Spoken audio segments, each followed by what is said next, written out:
Hey guys, tonight we travel back to a time when crowns were heavy and life was cheap. Imagine yourself standing not in a pristine fairy tale castle, but in a great smoky hall. Asterisk, the air is thick with the smell of wood smoke, roasting meat, and 100 unwashed warriors. Light sputters from greasy torches bracketed on rough stone walls, casting long, dancing shadows.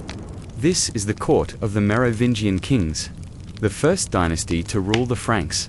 Asterisk, it's a place of raw power, superstition, and casual brutality, where you probably won't survive the night if you look at the Queen's prize-winning hound the wrong way. So, before you get comfortable, take a moment to like the video and subscribe, but only if you genuinely enjoy what I do here. Asterisk, it's always fun to see where everyone is tuning in from, so feel free to post your city or country and the local time in the comments. Now, dim the lights, maybe turn on a fan for that soft background hum. And let's ease into tonight's journey together. You shift your weight on the damp floor, the rough wool of your tunic scratching at your neck. The king is on his throne, a heavy, carved wooden chair that looks more uncomfortable than regal. Asterisk, but you're not looking at the chair, or even at the crude jewels around his neck. You're looking at his hair. It's the single most important thing in the room. It falls, long and uncut, down his back and over his shoulders. Asterisk, for these Merovingian rulers, their hair was their power source, a living symbol of their virility, their connection to their ancestors, and their divine right to rule. It was their fortuna, their good luck charm, and their resume all in one. To cut a king's hair was to symbolically castrate him, to sever his power at the root. Asterisk, a prince with a short haircut wasn't a prince. He was just a problem waiting to be sent to a monastery. This is a well-established historical fact, forcing a rival into a monastic life by giving them a tonsure. That signature bald spot monks sported was the heiress version of a bloodless coup. It was a neat political solution, at least when you weren't in the mood for the usual solution of a dagger. In the dark, the king takes a long drink from a goblet, his eyes glassy and unfocused. He doesn't seem to be paying much attention to the nobleman petitioning him for a land grant. This behavior is the root of their famous nickname, less ROI, for neatness.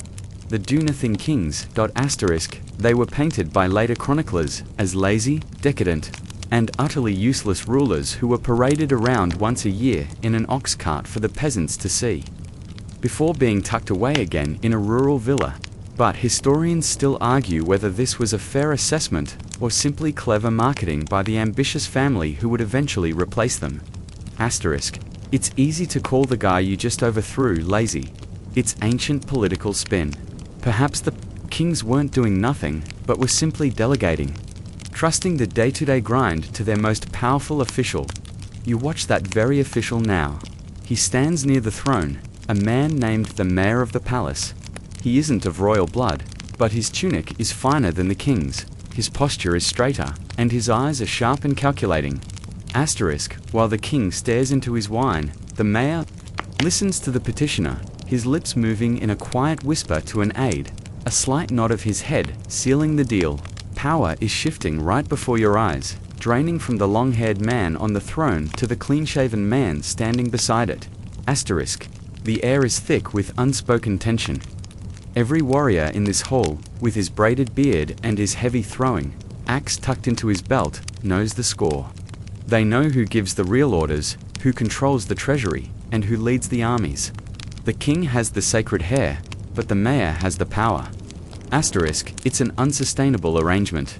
A political scandal waiting to happen, and you have a front row seat. You take a careful sip of your own watered-down wine, trying to look as inconspicuous as possible. In a court like this, you quickly learn that the most important skill for survival isn't swordsmanship.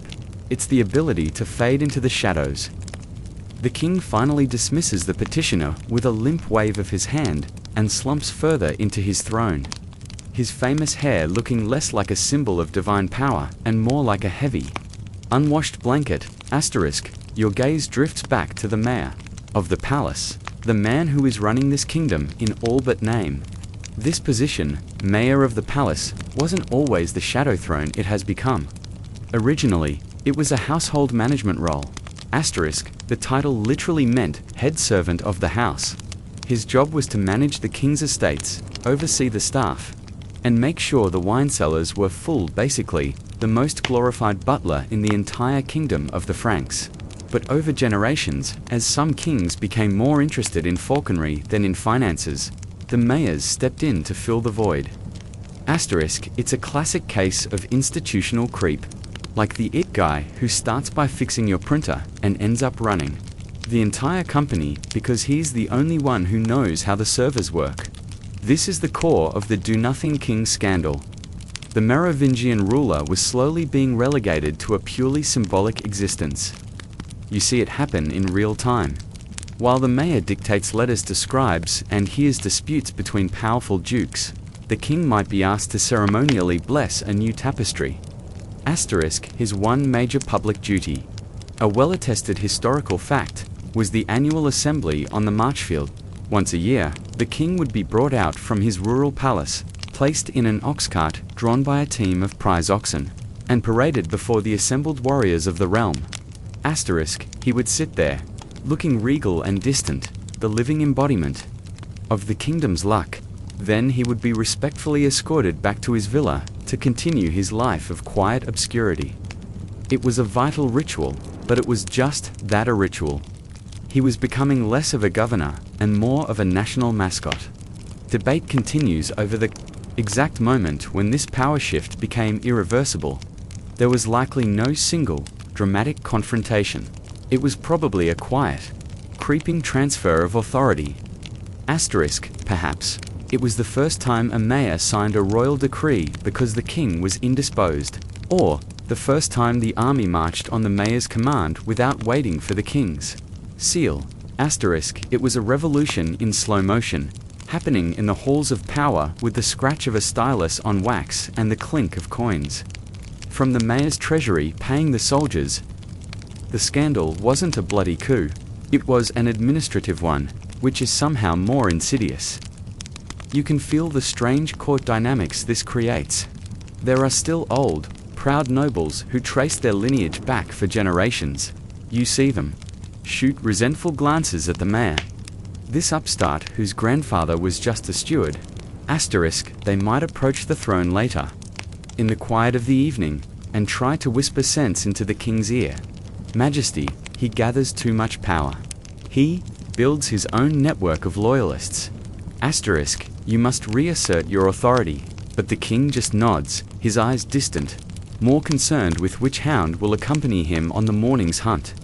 He's been raised in this system. Asterisk, as long as the wine flows and his hair remains uncut, his world is stable. Why would he risk that for the tedious work of actually governing? It's a tragicomedy of power, where the man with the legitimate claim has no ambition, and the man with all the ambition has no legitimate claim. Asterisk, for now, the arrangement holds, a delicate, unwritten constitution of convenience. The Merovingians provide the sacred lineage, the magical hair, and the mayors do the dirty, difficult work of running a country. It's a symbiotic relationship, but you know, and everyone in this hall knows, it can't last forever. The inevitable finally happened.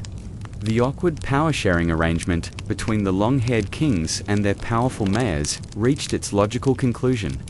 The mayor's family, now known as the Carolingians, staged the quietest coup in history. Asterisk, Charlemagne's Father Pepin, the short, sent a letter to the Pope with a beautifully simple and loaded question. Who should be the ruler, the one who holds the power, or the one who holds the title? Asterisk, the Pope, needing a strong military ally against his enemies in Italy, gave the very pragmatic answer the Carolingians were hoping for. Soon after, the last Merovingian king, Childeric III, was relieved of his sacred hair in a final, non-negotiable haircut, and packed off to a monastery to contemplate his dynasty's end. The age of the butlers was over. The age of the new kings had begun. You find yourself transported forward in time to the heart of a new and vastly more impressive empire.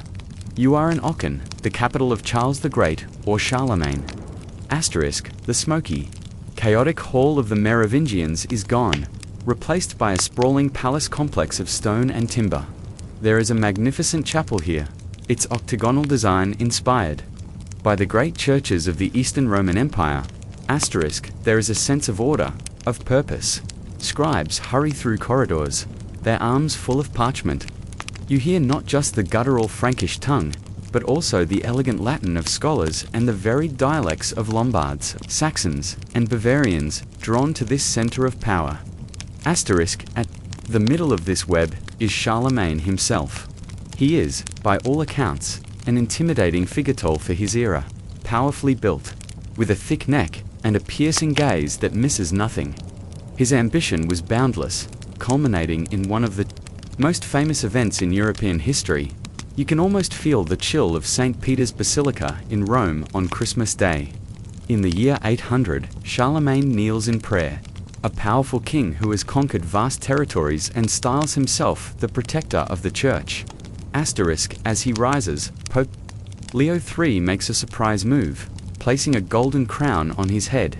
The people in the church cry out to Charles, the most pious Augustus, crowned by God, the great and peace-giving emperor of the Romans, life and victory.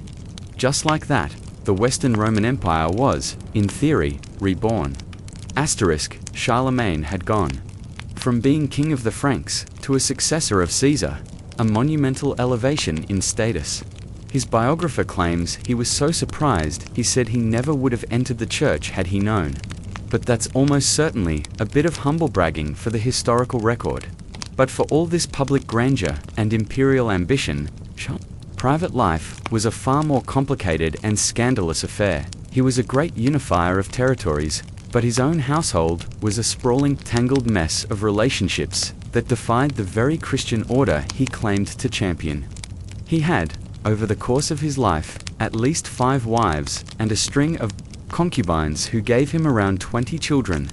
But the true quirkiness, the part that made court gossips whisper, was his relationship with his daughters. He absolutely adored them. He ensured they received excellent educations, took them on his travels, and couldn't seem to bear their absence. And so, in a truly bizarre display of fatherly affection, he refused to let any of them formally marry. Historians debate Charlemagne's true motives for this. Was it, as his biographer, Einhard claimed, simply the tender heart of a father who loved his daughter's company too much to let them go? Or was it a cold, hard political calculation? In that era, marrying your daughter to a powerful duke created a son-in-law. A son-in-law could become a political ally, but he could also become a dangerous rival with a claim, however tenuous, to your throne. By keeping his daughters unmarried, Charlemagne prevented the creation of these potentially troublesome, loose cannons, but young princesses kept close to a court filled with ambitious young men. Will do as young people do. Several of his daughters, most famously Bertha, took lovers from among the court's inner circle and had children out of wedlock. The great emperor, champion of the faith, was also the doting grandfather to several illegitimate grandchildren, whom he seems to have accepted into the family with a shrug. It's a strange and deeply human contradiction at the heart of a legendary reign. The immense unified empire Charlemagne built was held together by the sheer force of his personality. After his death, that unifying force was gone, and the cracks immediately began to show. The imperial crown passed to his only surviving legitimate son Louis, a man whose nickname, the Pious, tells you a great deal about his temperament. Where Charlemagne was pragmatic and worldly, Louis was devout, introspective, and perhaps better suited to the quiet life of a monastery than the brutal politics of a throne. He began his reign by trying to create an orderly succession, carefully dividing the empire in a document called the Ordinatio Imperii for his 3 sons from his first marriage.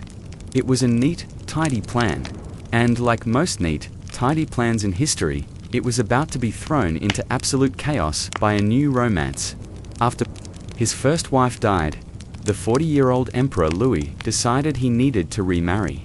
In what amounted to an imperial bride show, noble women from across the realm were presented at court for his consideration. His choice fell upon a young woman from a powerful Bavarian family named Judith. She was, by all accounts, exceptionally beautiful, highly intelligent, and politically savvy. She quickly captivated the aging emperor, becoming his closest advisor and confidant. Then came the tremor that would shake the empire to its foundations. Judith gave birth to a healthy baby boy, the future Charles the Bald. Suddenly, there was a fourth son. And Judith had no intention of letting her child be left out of the inheritance. She began to use her considerable influence over Louis to carve out a kingdom for her son Charles, from lands already promised to his older half-brothers. The reaction from the three adult sons of Lothair, Pepin, and Louis the German was swift and furious. This is the central tragic fact of Louis's reign. It descended into a series of bitter and destructive civil wars, pitting father against son and brother against brother. And the focus of their rage, the target of all their propaganda, was their young stepmother, Judith. They painted her as a scheming seductress, a foreign poison in the ear of their pious father. The accusations became the great scandal of the age. They didn't just call her ambitious. They accused her of far darker things. Chroniclers in the pay of the rebellious sons wrote that Judith had used sorcery to ensnare the emperor, that she had softened his mind with potions and feminine wiles, turning him into her puppet. They also publicly accused her of having an adulterous affair with a powerful courtier, Bernard of Septimania, claiming he was the real ruler of the empire. It was a masterful and vicious smear campaign. At the height of one of their rebellions, the sons captured Judith. In a deeply humiliating act, they had her head forcibly shaved, just like those deposed Merovingian kings, and exiled her to a convent in Italy, a political prison draped in holy cloth. But Judith was resilient. Emperor Louis eventually regained control, fought off his sons, and had Judith brought back to court, restoring her to her full honors. This cycle of rebellion, humiliation, and restoration repeated itself, weakening the imperial authority with each turn of the wheel. The wicked stepmother trope proved to be an incredibly effective political weapon. Modern historians are divided on Judith's character. Was she truly the ruthless, power-hungry monster her enemies described? A woman willing to tear an empire apart just to see her son on a throne? Or was she a brilliant and determined woman trapped in a violent, male-dominated world, using the only leverage she had, her influence over her husband, to protect her child from being cast aside by his jealous and powerful half-brothers? Our view of her is almost entirely shaped by the hostile accounts written by her enemies, making it difficult to find the truth. What is certain is that the dream of a unified Carolingian empire died in these family squabbles, watered down by the blood and bitterness spilled over who would inherit what. The great scandal wasn't just about Judith's alleged misdeeds, but about how Charlemagne's grand legacy could be so thoroughly and quickly dismantled from within by his own descendants. You leave the collapsing empire of the Franks behind, with its feuding brothers and fractured inheritance, and travel south. You cross the Alps, your path winding down into the warm, sun-drenched landscape of Italy. Your destination is Rome, the eternal city. If the temporal power of emperors is in chaos, you might think, surely the spiritual authority of the papacy is a rock of stability, a beacon of moral clarity in a dark world. Well, you'd be adorably mistaken. As you enter the city, you see the majestic ruins of the ancient empire crumbling alongside shabby, hastily built fortresses of local nobles. The air is heavy with the scent of incense, but also with the stench of the Tiber River, which serves as the city's sewer. Rome, in the early 10th century, is not a holy sanctuary. It's a nest of vipers. To understand the depths of the scandal you're about to witness, you first need to appreciate the sheer, ghoulish absurdity of Roman politics at the time. Consider the infamous Cadavasinad, a true story that serves as the perfect prelude, just before our period begins. Pope Stephen VI, consumed by factional hatred for his dead predecessor, Pope Formosus, had an idea. He ordered Formosus's body, 9 months buried, to be exhumed. The rotting corpse was dressed in full papal vestments, propped up on a throne in the basilica, and put on trial for perjury and ambition. A terrified young deacon was appointed to hide behind the throne and speak for the deceased. After a session of Pope Stephen's screaming accusations at the corpse, Formosus was, unsurprisingly, found guilty.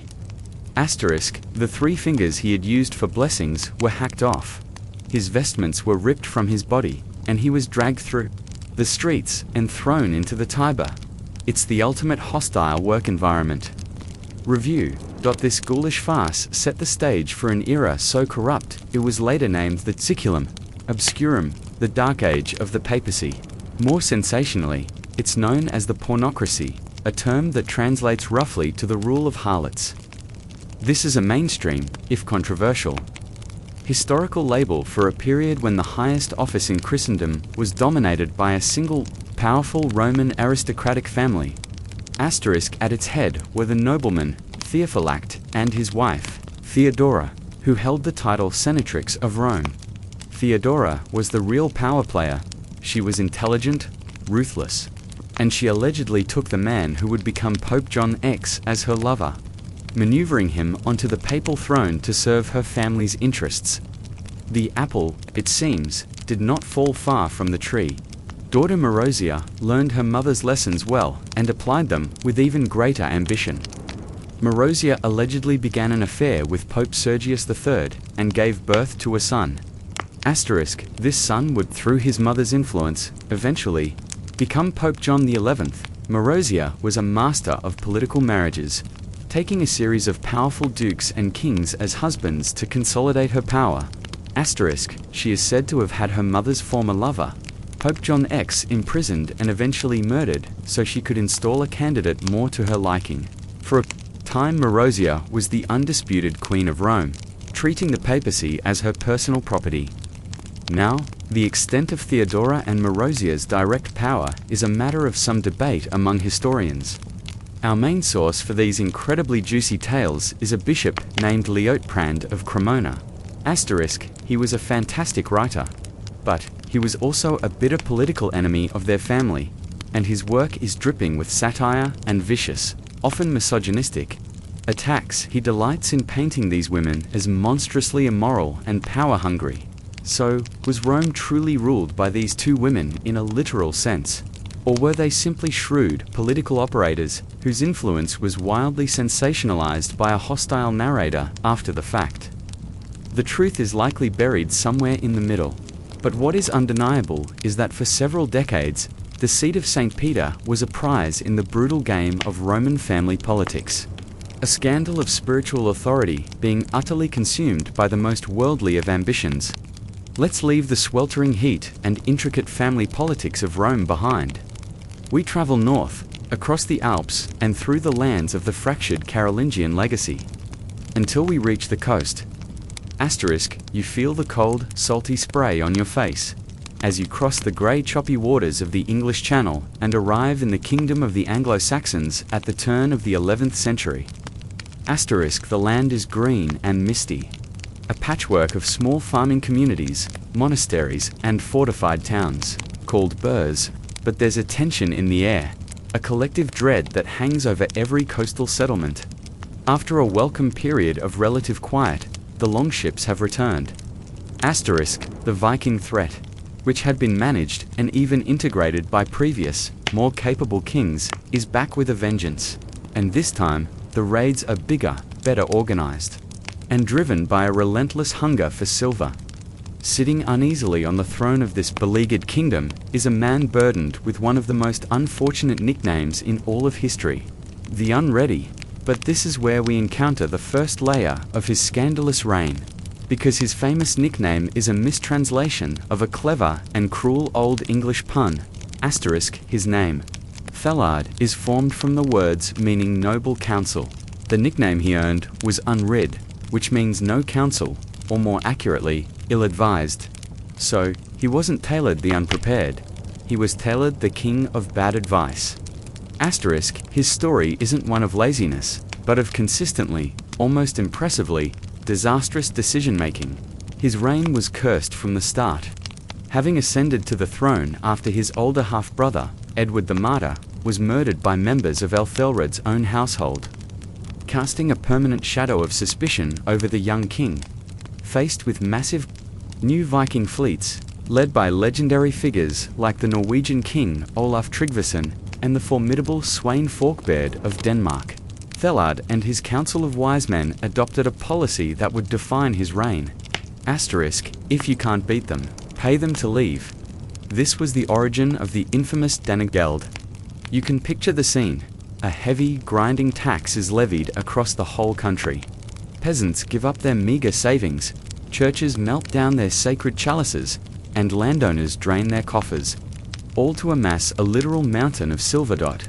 Asterisk, then comes the humiliation of carting these thousands of pounds of bullion to a windswept beach to hand over to the smirking raiders in exchange for a promise to go away. For a while, historians continue to debate the wisdom of the Danegeld policy. On one hand, you can argue it was a grimly pragmatic choice. It was a form of national defense, buying precious time to organize armies and build fleets without having your farms burned and your people slaughtered in the meantime. But on the other hand, it was a colossal failure of deterrence. Asterisk, it acted as a giant, flashing advertisement to every ambitious warrior in Scandinavia that England was not a fortress to be feared, but a treasure chest with a faulty lock. The payments only encouraged larger fleets to try their luck, and the price just kept going up. It was a protection racket on a national scale, and the English were footing the bill. After years of this failing policy of appeasement, Thellard and his ill counsel swung wildly to the other extreme.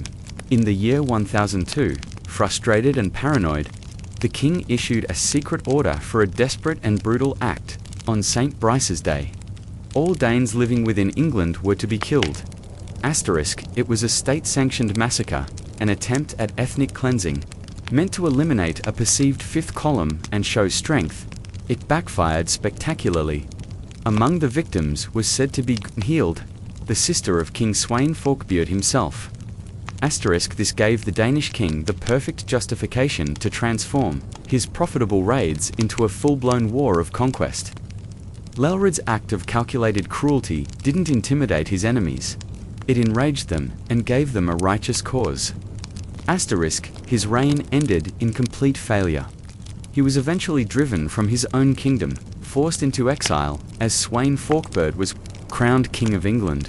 Ethelred's is a cautionary tale of how a kingdom can be brought to its knees, not by a lazy king, but by a busy one who simply never failed to choose the worst possible option. Let us leave the damp, fearful shores of Anglo-Saxon England and the grey waters of the North Sea. We will let the centuries turn.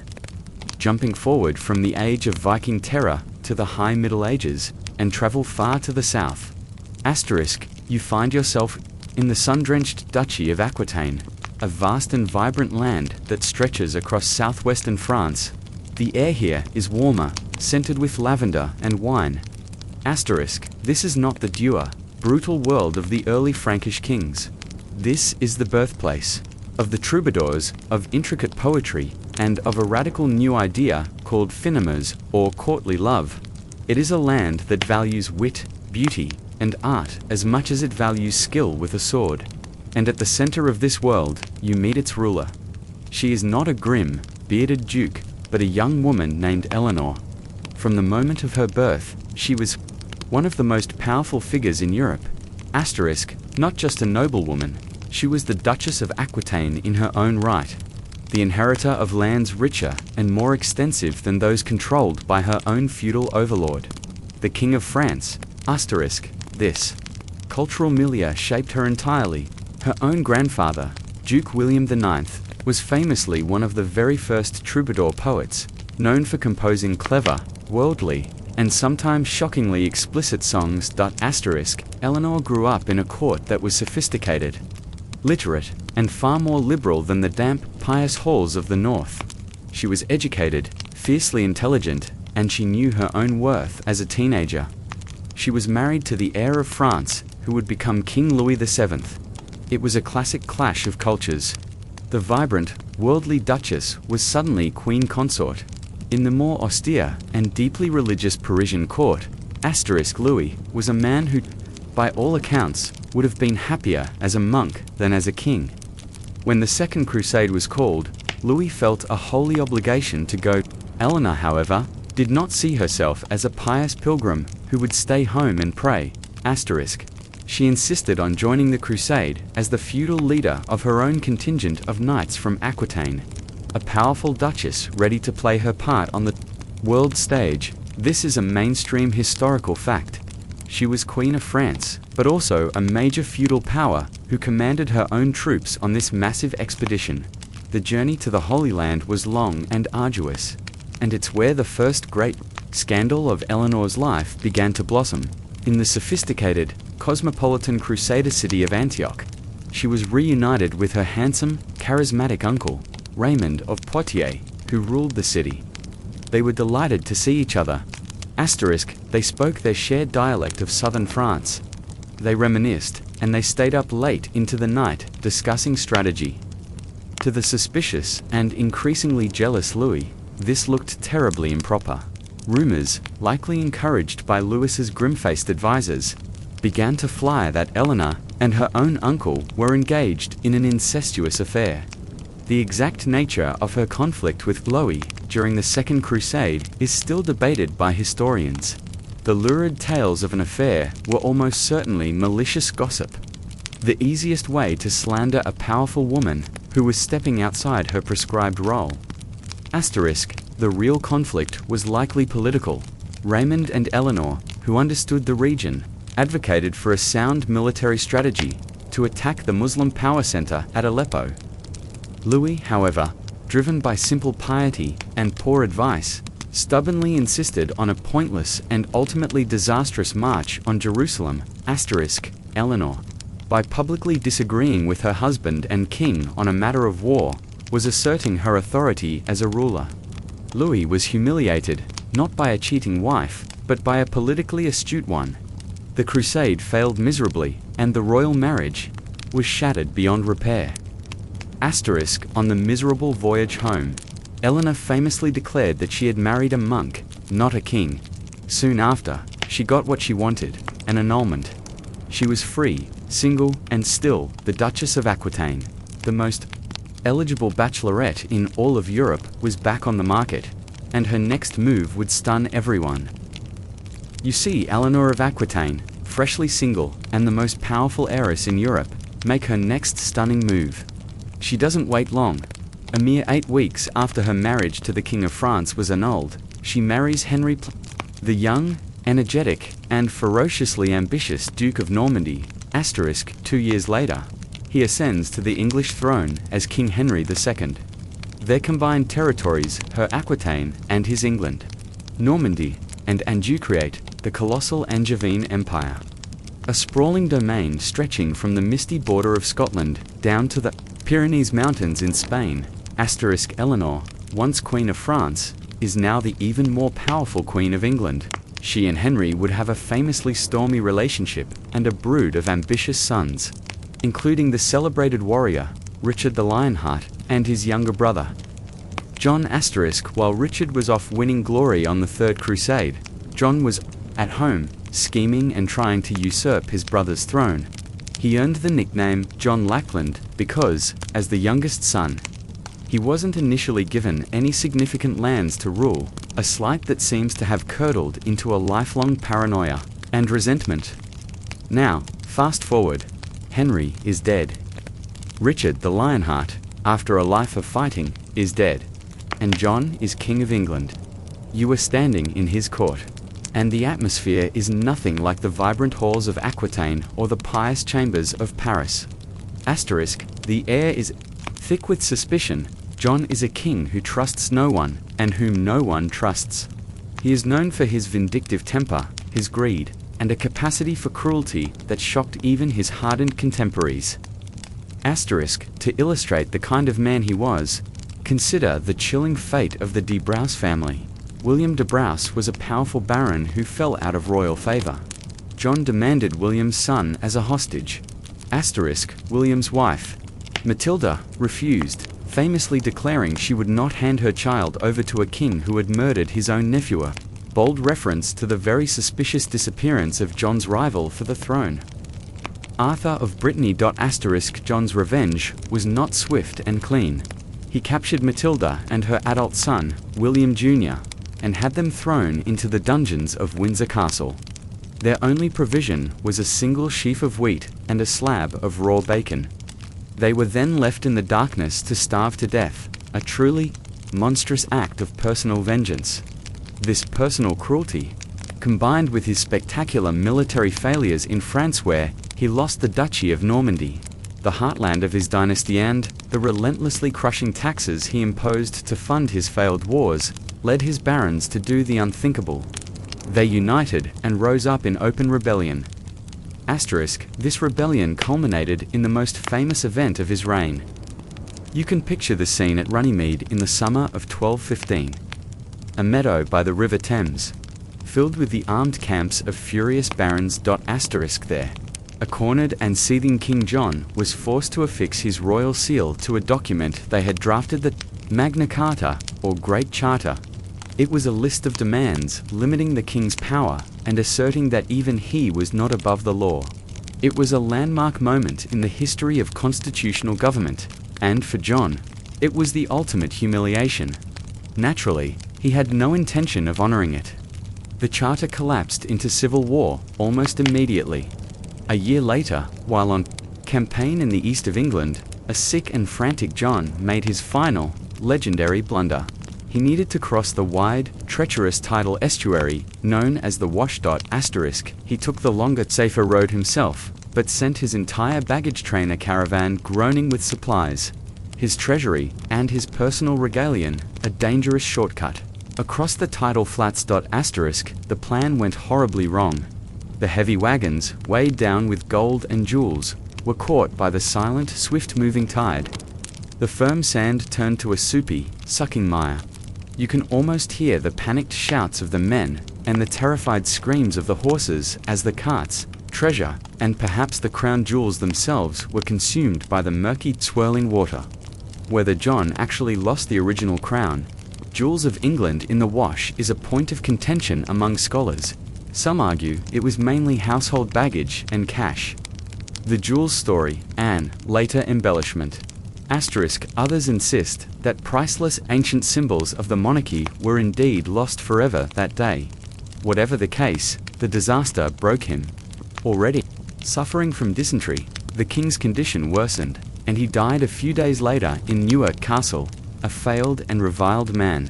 He had lost his father's empire, been humbled by his own subjects, and finally, lost his treasure in the mud. We leave the miserable end of King John, bogged down in the mud of his own failures, and cross the English Channel once more. You find yourself back in France, but in a kingdom that feels very different from the one Eleanor of Aquitaine left. It is stronger, more centralized, and more confident. This is the kingdom of Philip II, known to history as Philip Augustus, and he is the architect of King John's ruin.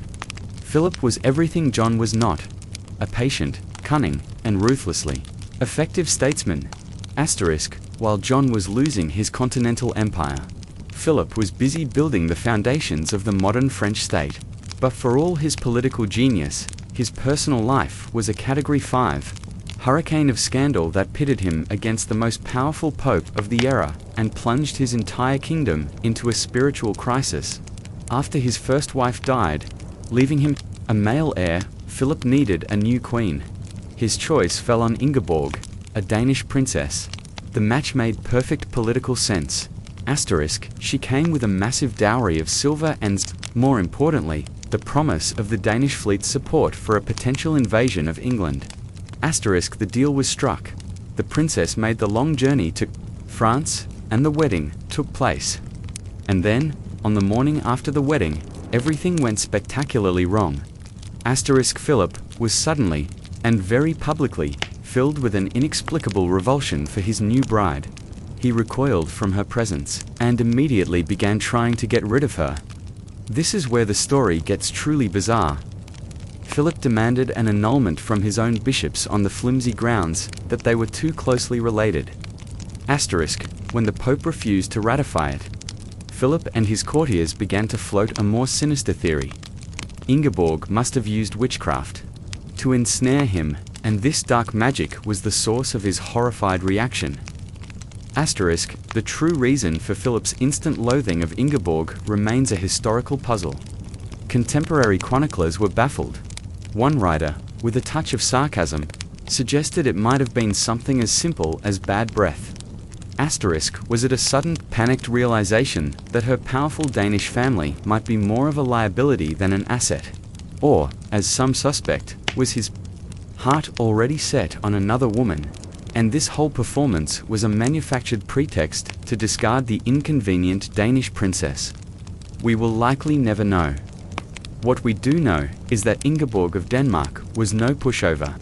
While Philip had her shuffled between various castles and convents, essentially keeping his queen as his prisoner, she refused to go quietly. She learned just enough Latin to make her case, constantly repeating the phrases mala, Francia, evil, France and Roma, Roma, a direct appeal to the Pope for justice. Philip, ignoring her protests and papal warnings, had his compliant French bishops grant him his annulment anyway. He then promptly married the woman he likely wanted all along. A beautiful German noblewoman named Agnes of Morania. In the eyes of the Church, the King of France was now a bigamist. This blatant defiance could not stand. The new Pope, Innocent III, the same formidable man who would later bring King John to heel, was a lawyer pope who believed passionately in the supremacy of papal authority. After years of diplomatic warnings went unheeded, Innocent unleashed his most powerful spiritual weapon. He placed the entire Kingdom of France under a papal interdict. This was a spiritual lockdown. You can imagine the chilling effect as, across the country, church bells fell silent. The doors to the cathedrals were locked. Priests could no longer celebrate Mass, hear confessions, or perform weddings. The dead were buried in unconsecrated ground without last rites. The entire spiritual life of the kingdom was shut down. The souls of millions held in limbo, all because their king refused to acknowledge his lawful wife. The pressure on Philip was immense. He finally, grudgingly, caved. After his beloved Agnes died in childbirth, he agreed to set her aside posthumously and recognize Ingeborg once more. He still kept her imprisoned for many more years, but on paper, she was again his queen. It's a testament to a brilliant king, whose one great blind spot, his stubborn and scandalous personal life, led him into a direct conflict with the Church that he, for all his power, could not win. You leave the courts of France and England, with their familiar power struggles and grim northern light, and travel far to the south, past the fractious city of Rome, to the kingdom of Sicily. The island air that greets you is warm and heavy, with the scent of citrus groves and exotic spices. This is not a homogeneous kingdom. It is a glittering mosaic of cultures. Here, Norman knights, Byzantine Greeks, Arab merchants, and Jewish scholars live side by side, and it is in this cultural melting pot that you will meet the most brilliant, enigmatic, and scandalous monarch of the entire Middle Ages.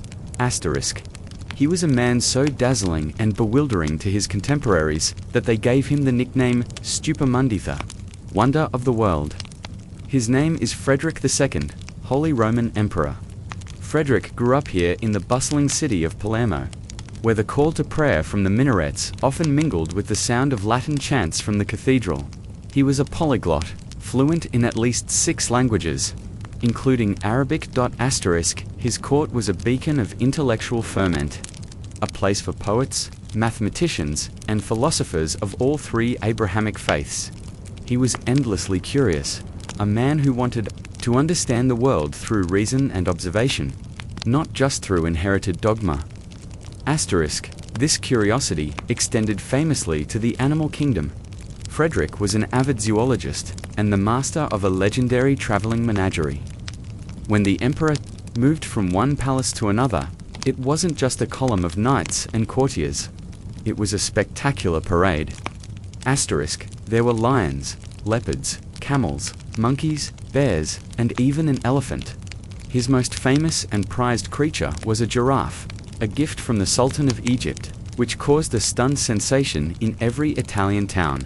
It gracefully loped through this vibrant multicultural court, and its emperor's insatiable curiosity made the popes in nearby Rome profoundly uncomfortable.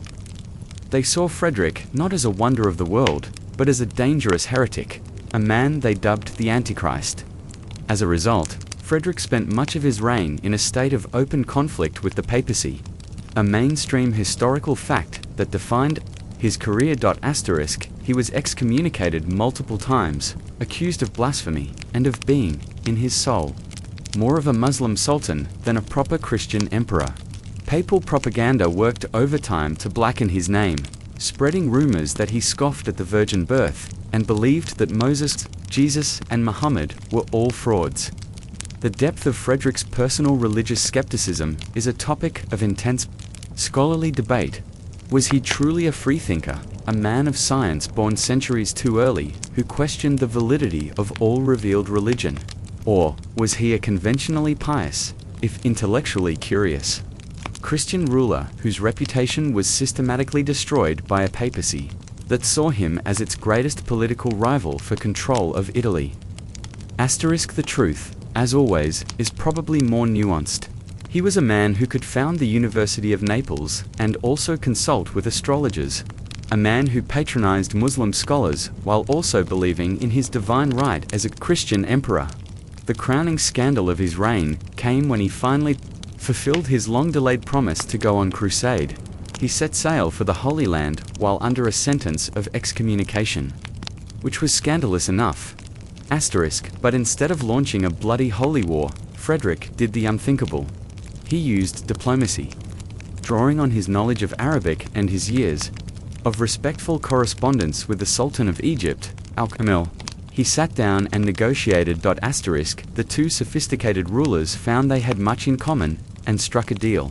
Frederick regained Jerusalem, Bethlehem, and Nazareth for Christendom in a 10-year truce, all achieved without a major battle. This peaceful victory was perhaps the most infuriating thing he could have done. The papacy was apoplectic. The Holy City had been recovered not by a pious warrior, but by a treaty signed by an excommunicate who was friends with the infidel. When Frederick entered Jerusalem to claim his prize, the city's patriarch, loyal to the Pope, placed it under an interdict. Undeterred, Frederick may have placed the crown of Jerusalem on his own head in the Church of the Holy Sepulchre, a silent and defiant rebuttal to a pope who had declared him an outcast of God. The dazzling brilliance of Frederick's court, with its exotic animals and multicultural poetry, had a shadow side. His insatiable curiosity, the very quality that made him the wonder of the world, was not always so benign. It had a cold, ruthless, and deeply unsettling edge. His desire to understand the world was not just about passive observation, it was about active, and sometimes lethal, investigation. You are still in the emperor's orbit, but you are now witness to the darker aspects of his quest for knowledge. A scientific inquiry that treated human life as just another variable in an equation. The most famous and chilling of his alleged experiments sought to discover the natural language of humanity. Frederick wondered, if a child were raised in total silence, what language would it first speak? Would it be the Hebrew of the Old Testament, the classical Greek of the philosophers, the Latin of the Church, or the Arabic he heard daily in the streets of Palermo? To find the answer, he supposedly commanded that a group of newborn infants be taken from their mothers and placed in the care of nurses. The instructions were brutally simple. The nurses were to feed, clean, and care for the baby's physical needs, but they were forbidden from ever speaking, cooing, or singing to them. They were to provide no words, no lullabies, no affection. The experiment was a catastrophic failure. Deprived of the essential human bond of voice and touch. The infants did not develop a natural language. They all withered and died. The chronicler who recorded this, a friar named Salembin d'Adam, noted with grim understatement that the emperor had labored in vain. Another of these grim tales concerns a study of digestion, to discover how food was processed by the body. and whether sleep or activity made a difference. Frederick supposedly took 2 prisoners and fed them both the exact same meal. Afterward, one prisoner was sent out on a vigorous hunt, while the other was ordered to sleep. A few hours later, the emperor had both men killed and disemboweled. He then personally inspected the contents of their digestive tracts to see which man's meal had been more efficiently broken down. It was a horrifyingly perfect application of the scientific method, complete with a control group and direct empirical observation. His Yelp reviews from test subjects were, suffice it to say, not great. Perhaps the most philosophically disturbing story is that of the man in the cask. To test the Aristotelian theory of the soul, Frederick allegedly had a man sealed alive inside an airtight wine barrel. He wanted to see if, at the moment of death by suffocation, a soul could be seen or heard escaping the cask. The barrel was watched closely, but of course, nothing was observed when the man inside perished.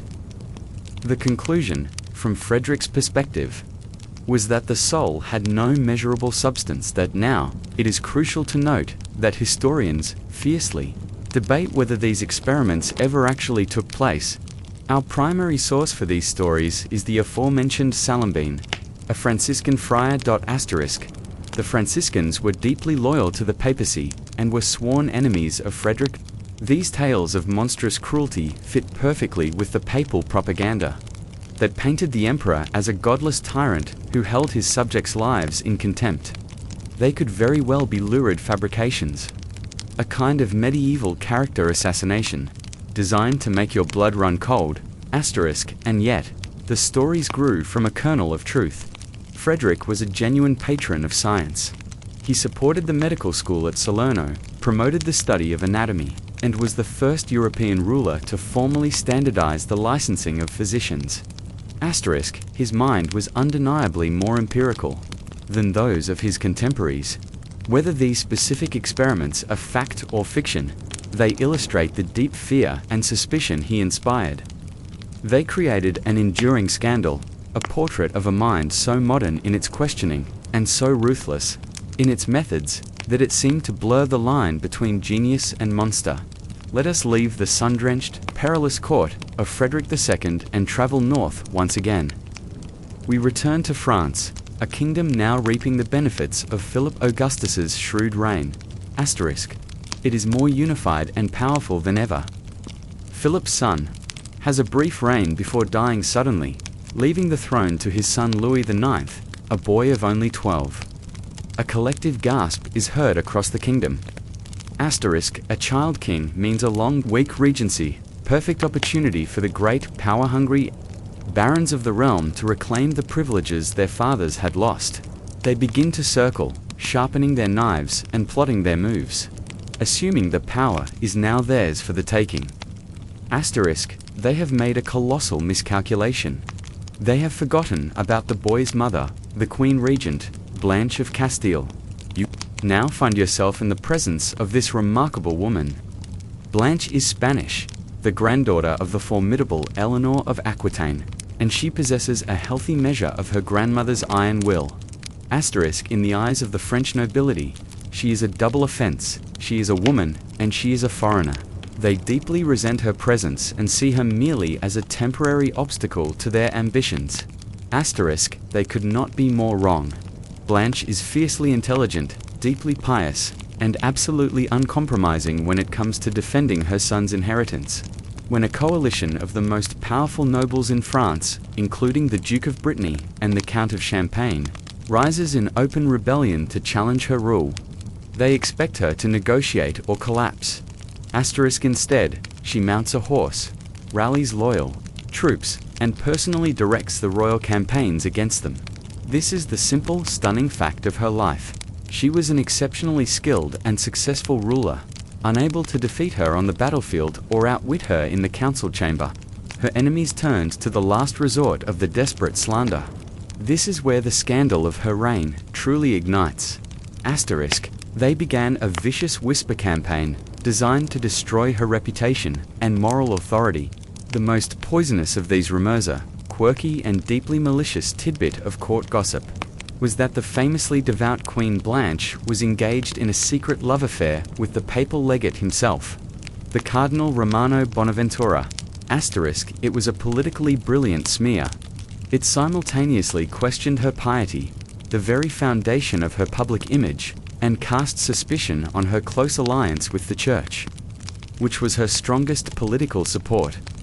The most vicious versions of the rumor even suggested that her youngest son had been fathered by the cardinal, not the late king.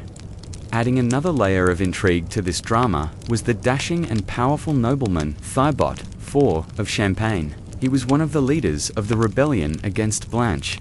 But then, in a stunning reversal, he abandoned his co-conspirators and became the Queen's most important ally.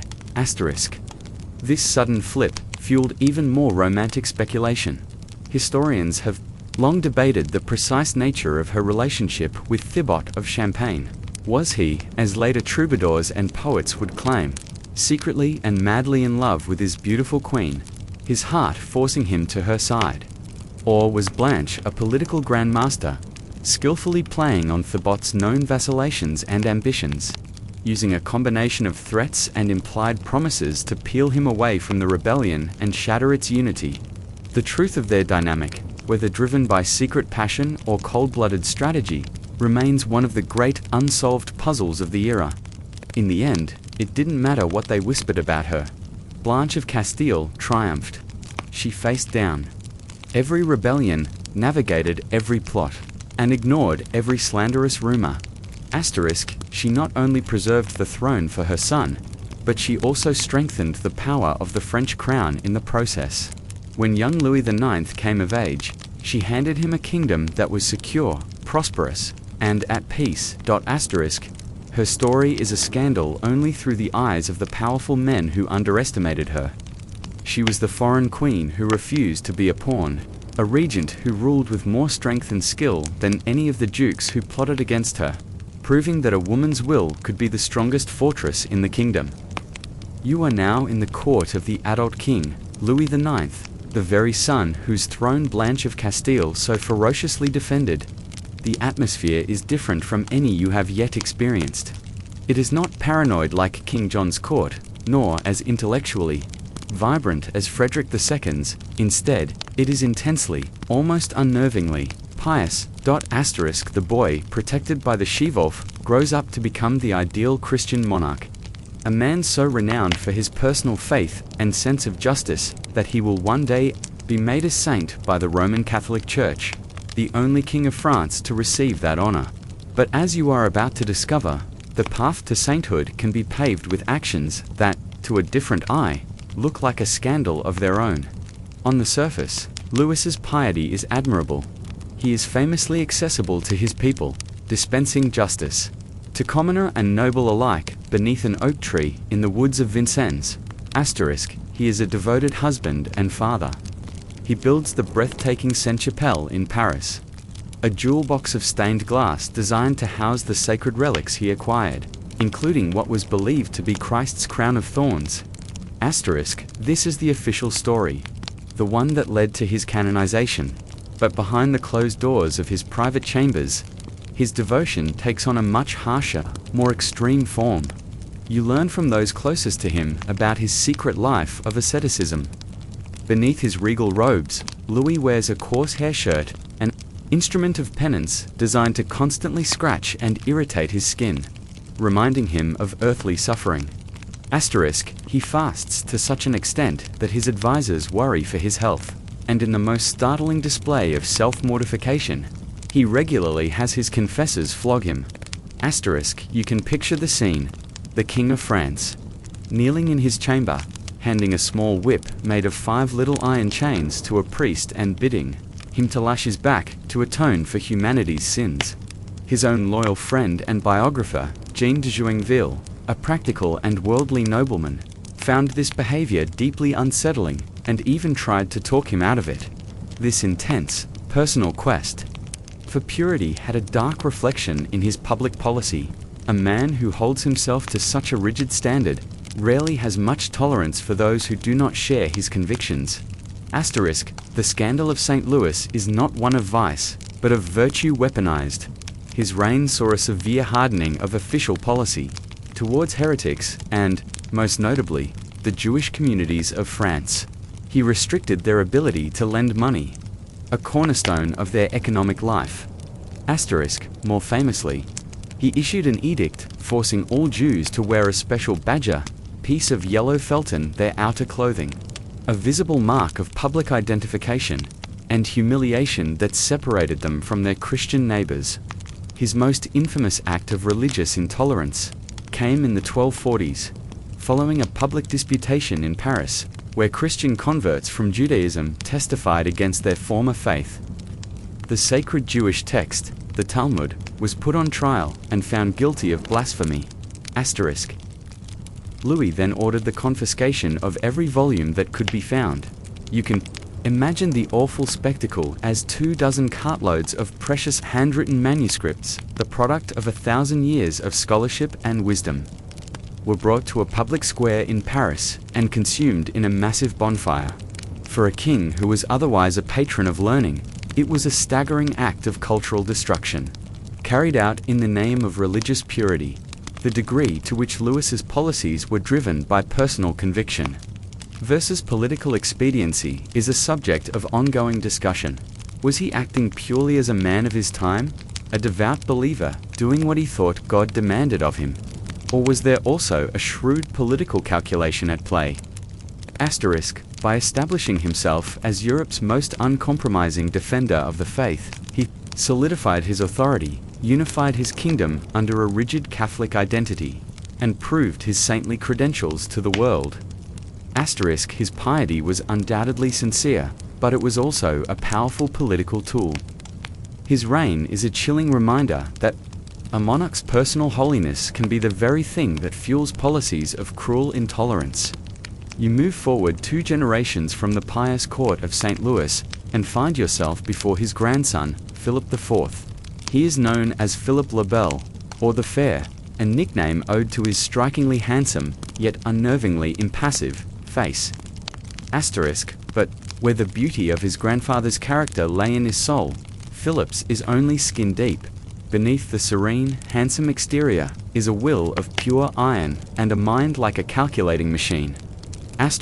Where Louis was driven by a fervent, personal faith, Philip is motivated by a new and far more modern ideology, the absolute power and sovereignty of the state. He is transforming France into a centralized bureaucratic kingdom, and this complex machinery requires a constant supply of fuel. That fuel is money. And his relentless quest for it is about to lead him into a titanic showdown with the wealthiest and most powerful institution in Europe. The grandson of the saint will prove to be the papacy's worst nightmare. The conflict begins, as so many do, over taxes. Philip is fighting expensive wars against the English and the Flemish, and he needs cash. He looks at the vast, wealthy estates of the church in France and sees an untapped source of revenue.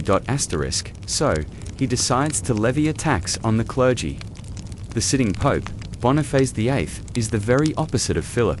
He is old, famously arrogant, loud, and a brilliant legal scholar who believes with every fiber of his being in the absolute supremacy of the pope over all earthly kings. Enraged by Philip's audacity, Boniface issues a papal bulla formal decree kings and princes from taxing the clergy without explicit papal consent. Philip's response is swift and brutally effective.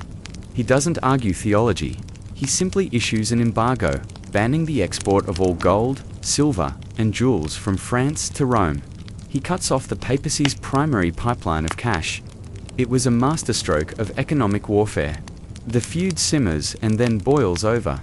Boniface, pushed to the brink, unleashes the heaviest artillery in the papal arsenal. He issues the bull, known as Unum Sanctam, one of the most extreme assertions of papal power ever written.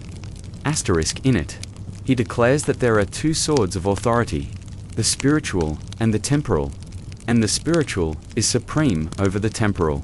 He concludes with the thunderous declaration that it is absolutely necessary for salvation that every human creature be subject to the Roman pontiff. It was a line drawn in the sand. Philip's response was breathtaking in its audacity. He essentially puts the Pope on trial in absentia in Paris. Using his team of ruthless lawyers, he circulates a list of charges against Boniface, accusing him of everything from heresy and sorcery to murder and sexual deviancy. It was a public relations campaign of unprecedented viciousness. This war of words then explodes into shocking physical violence. In 1303, as Boniface prepares to officially excommunicate Philip, the king makes his move. His chief minister, the grim lawyer, Guillaume de Nagaret, leads a small force of soldiers into Italy. They march on the small town of Anagni, where the Pope is staying in his family's palace. You can imagine the scene. The soldiers storm the palace, overwhelming the guards.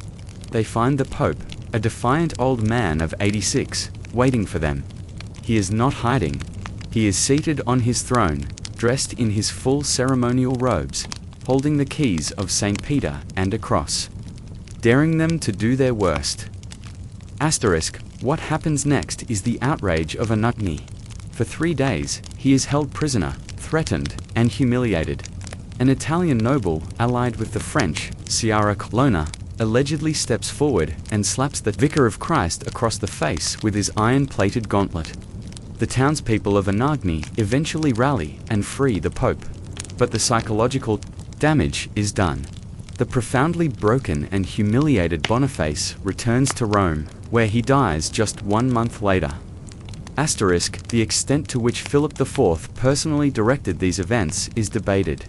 Was he the silent puppet master, giving precise orders from Paris, or did he simply give a vague directive to his merciless minister Nagaret, who then pursued the objective to its violent and unforeseen conclusion? The king himself, as always, remains a silent, handsome enigma, but the result is clear. For the first time, a king has not just defied a pope, but has physically broken him. The era of unquestioned papal supremacy is over, shattered by an iron gauntlet in a small Italian town. Philip IV's shocking victory over Pope Boniface VIII did more than just humiliate one man. It shattered the prestige of the papacy itself. The king's power move resulted in the election of a French pope, Clement V, a man far more pliable than his predecessor. So intimidated was Clement by the viper's nest of Roman politics that had consumed Boniface. He eventually moved the entire papal court from Rome to the city of Avignon in southern France. The papacy was now on French soil, effectively a guest of the French king. With a compliant pope in his pocket and his treasury still empty from his endless wars. The cold, calculating eye of Philip the Fair turned to his next victim. His gaze fell upon the Knights Templar. You know of the Templars.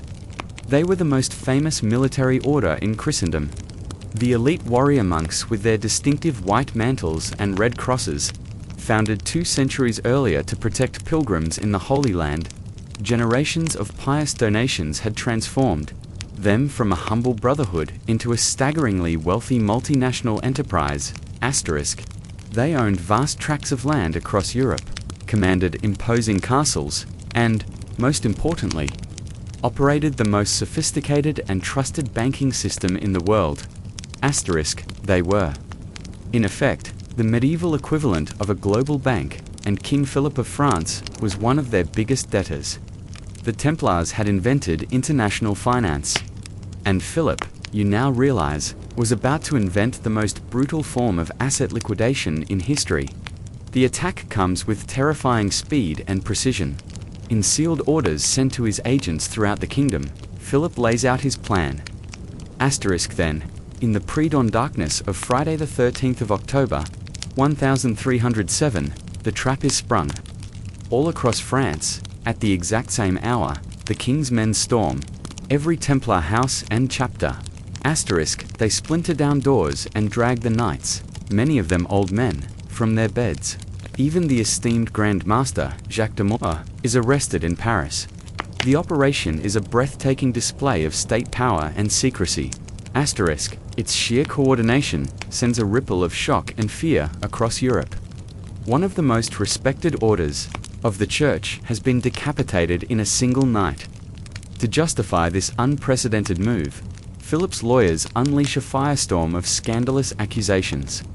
A carefully crafted narrative of corruption and evil, designed to horrify the public and paralyze any potential defenders. Asterisk, you hear the charges read out, and they are beyond belief. The Templars, the sworn defenders of the faith, are accused of being secret heretics. At their initiation ceremonies, new brothers were supposedly forced to deny Jesus Christ, to spit 3 times upon a crucifix, and to exchange obscene kisses. Asterisk, and there was more. The most bizarre and mysterious charge, the one that has fueled conspiracy theories for centuries, was that the Templars secretly worshipped an idol in the form of a grotesque, severed head, a figure they called Baphomet. To round out this portrait of pure evil, they were also accused of institutionalized sodomy. Under the care of the king's inquisitors, the knights are subjected to horrific torture. Their feet are roasted over fires. Their limbs are stretched on the rack, and they are subjected to days of starvation and psychological torment. Asterisk, unsurprisingly, many knights break and confess to the incredible charges laid against them, when dozens of them later find the courage to recant their forced confessions.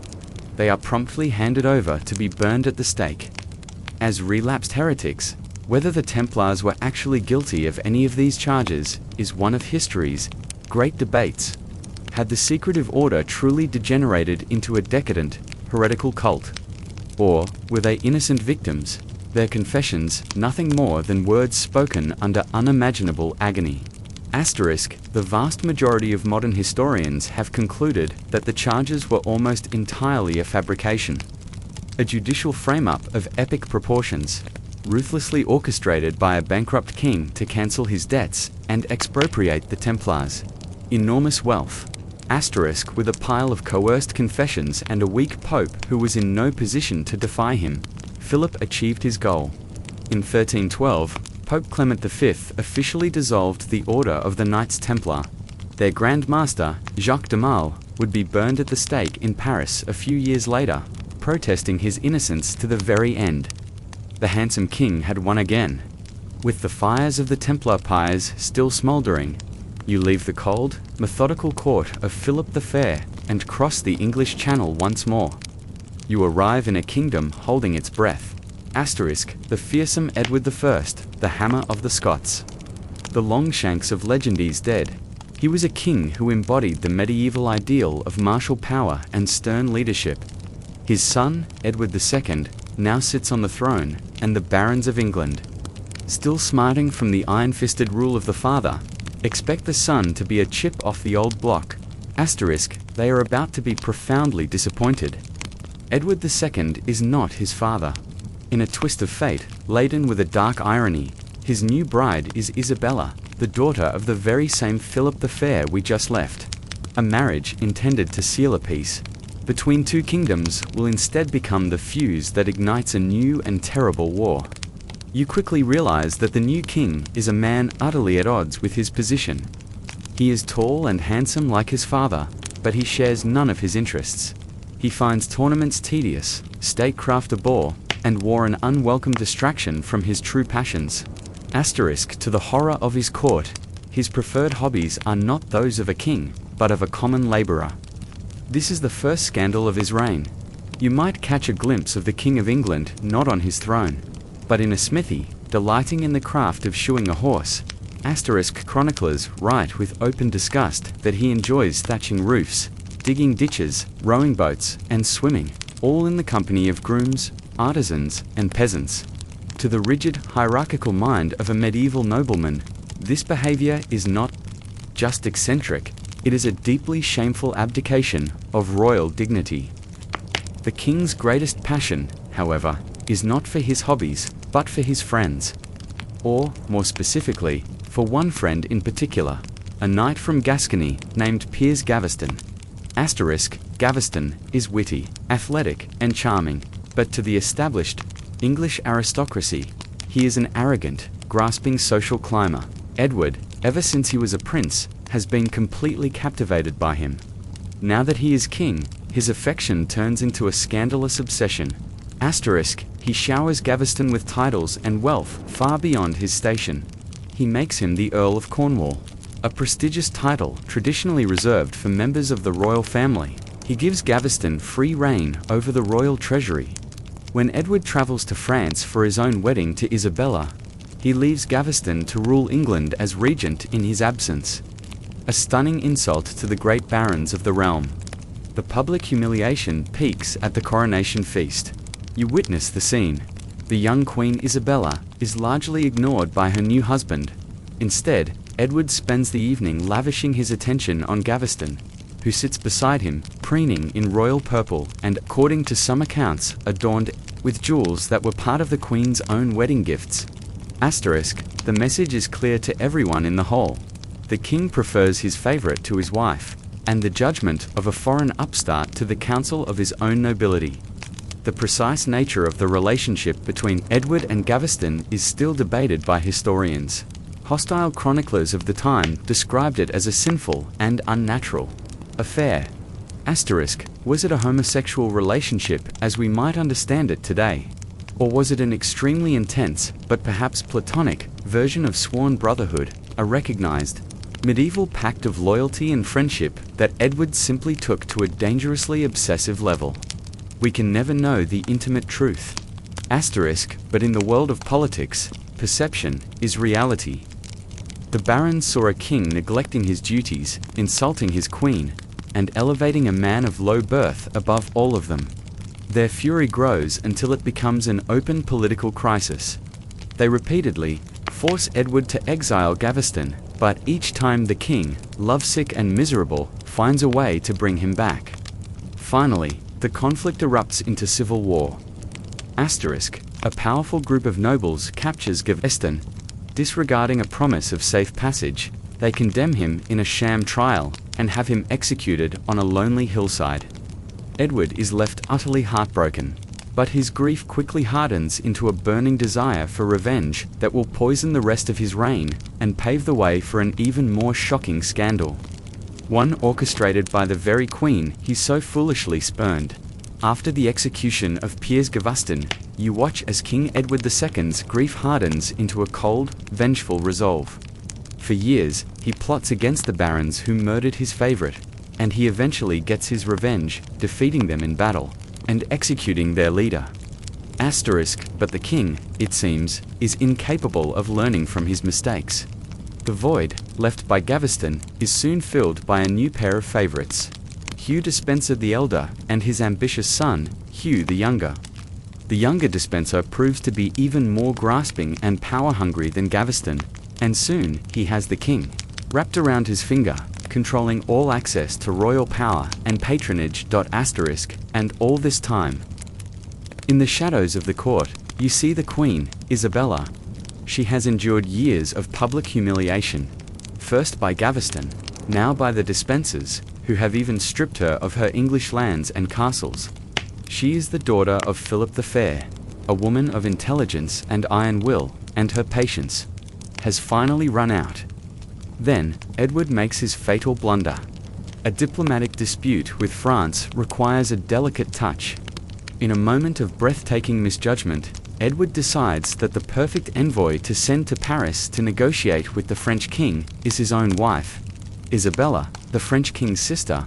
Asterisk, sending your estranged, deeply intelligent queen, whose lands you've just confiscated, back to her powerful and protective family is a move not generally recommended in any manual on how to keep your throne.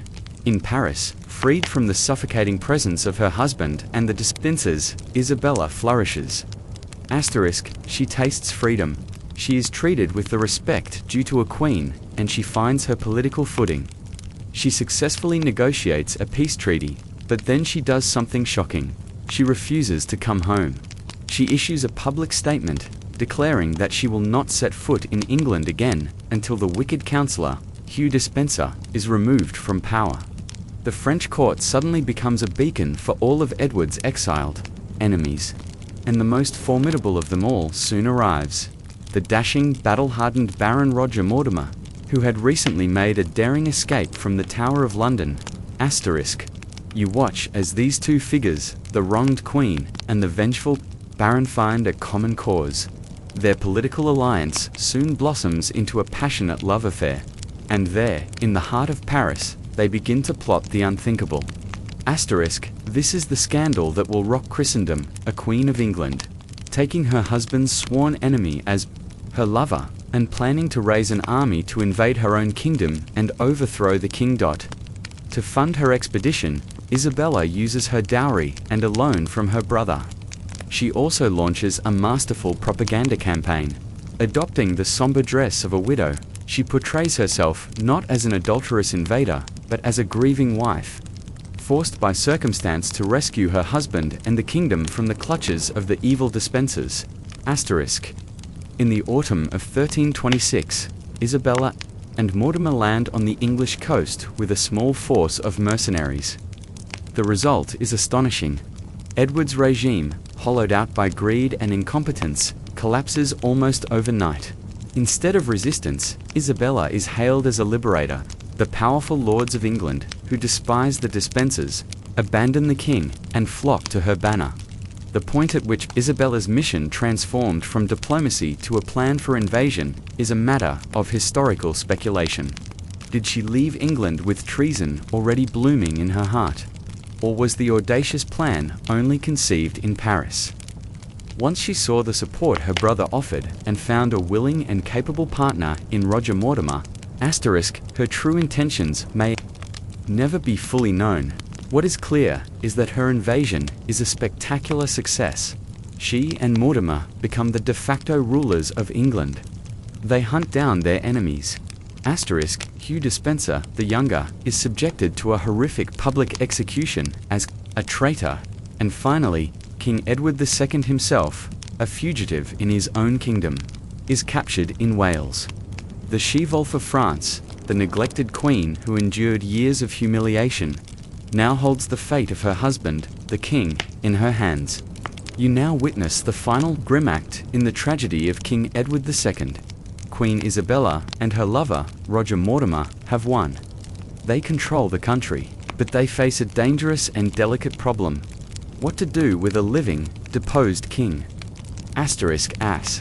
Long as Edward breathes, he remains a potential magnet for rebellion, a symbol for any lord discontented with their new rule. So, they orchestrate a solution that cloaks their coup in a thin veneer of legality. You watch as a delegation of barons and bishops travels to Edward's prison. They present the weeping, broken king with an ultimatum: either abdicate peacefully in favor of your son, or they might pass you over entirely and crown a king with no royal blood at all. Terrified, Edward agrees. In January 1327, Parliament formally deposes King Edward II, and his 14-year-old son is proclaimed King Edward III. Isabella and Mortimer, of course, would rule as his regents. The coup is complete. The deposed king becomes a ghost, a political prisoner shuffled between castles under heavy guard. His final destination is Berkeley Castle, a formidable stone fortress on the Welsh border. Here, he is kept in isolation, his world shrinking to the damp, cold walls of his cell. You can feel the profound despair of a man who has lost not just his crown, but his friends, his freedom, and his son. He is a living inconvenience, and Isabella and Mortimer need him to disappear. In late September of 1327, the royal court makes a solemn announcement: Edward of Carnarvon, the former king, is dead. The official report states that he died of natural causes, succumbing to a grievous illness. To prove that no foul play was involved. His body is even partially embalmed and put on public display at Berkeley Castle, where local gentry can file past and see for themselves that there are no visible marks of violence on the corpse. But almost no one believes it. A convenient death is rarely a natural one. Almost immediately, whispers begin to circulate. The whispers grow into horrifying rumors about the true manner of the king's death. The most infamous, enduring, and gruesome of these tells a story that has echoed for 700 years, is that his captors, wanting to murder him without leaving an obvious wound that could be seen at a public viewing, devised a truly demonic plan. They say that one night, the king's jailers crept into his cell, pinned him face down on the bed, and held him down with a heavy table. They then took a metal funnel, or perhaps a hollowed-out animal horn, and inserted it into his rectum. Through this they thrust a searing red-hot poker, taken directly from the chamber's fireplace. In this telling, the king was burned too. Death from the inside, a horrific end that left no external trace. This story, with its cruel and symbolic punishment aimed at the king's well-known relationships, became the accepted truth for centuries. The true circumstances of Edward II's death are still hotly debated by historians. The lurid poker story is now almost universally seen as a later fabrication, a powerful piece of propaganda designed to demonize his killers. But that does not mean he died a natural death. Was he simply suffocated under a heavy mattress, a much more common and discreet method of royal assassination? Or could the official story have been true? Is it possible that a man broken by defeat, grief, and the harsh conditions of his imprisonment simply wasted away from a sudden illness? In a strange twist, some modern historians have even championed a fringe theory that Edward wasn't killed at all, but that he escaped Berkeley Castle and lived out his days in pious obscurity as a hermit in Italy. The definitive truth remains buried by time and rumor. What is certain is that Edward II, the unkingly king, met his end in that lonely castle. His final moments forever shrouded in a mystery as dark and scandalous as his tragic reign. You leave the cold mists and grim mysteries of England behind. Your journey takes you far south, over the snow-capped peaks of the Pyrenees, and down into the scorched, dusty plains of the Iberian Peninsula. You've arrived in the Kingdom of Castile in the mid-14th century. The great dynastic struggle between England and France, the conflict we now call the 100 Years' War, is raging, and its tentacles of violence are reaching across the continent, inflaming local conflicts and turning family feuds into international incidents. It is here that you will meet a king whose reign is a relentless scandal of betrayal and murder. A man whose infamous nickname tells you almost everything you need to know. Pedro I, known to his many enemies as Peter the Cruel. The moment he ascends the throne, Peter's kingdom is already a viper's nest of intrigue. He is the legitimate son and heir of the previous king, Alfonso XI. However, his father also had a very public, long-term affair with a mistress, Eleanor de Guzman, with whom he had a brood of 10 illegitimate children. These half-brothers, led by the eldest and most ambitious, Henry of Trastamara, are powerful, proud, and deeply resentful of their legitimate half-brother's claim to the throne. From day one, Peter views them as a mortal threat to his crown, and they view him as the sole obstacle to their own ambition.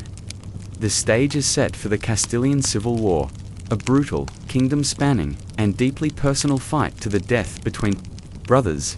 Peter quickly begins to live up to the nickname his enemies would give him. His personal life is as ruthless as his politics. You witness his politically motivated marriage to a young French princess, Blanche of Bourbon. The wedding is celebrated, the alliance with France is sealed, and then, a mere 3 days later, Peter abandons his new wife. He places her under guard, effectively imprisoning her in a series of lonely castles for the rest of her life, while he returns to his beloved long-term mistress, Maria de Padilla, poor Blanche of Bourbon, a pawn in a game she never asked to join, would eventually be discreetly murdered in her prison, an act almost certainly carried out on Peter's orders. His cruelty is not limited to his unfortunate wife. His reign becomes a grim catalogue of assassinations. He suspects his half-brother, Fadric, of plotting against him. He invites Fadric to the royal palace in Seville under a guarantee of safe conduct.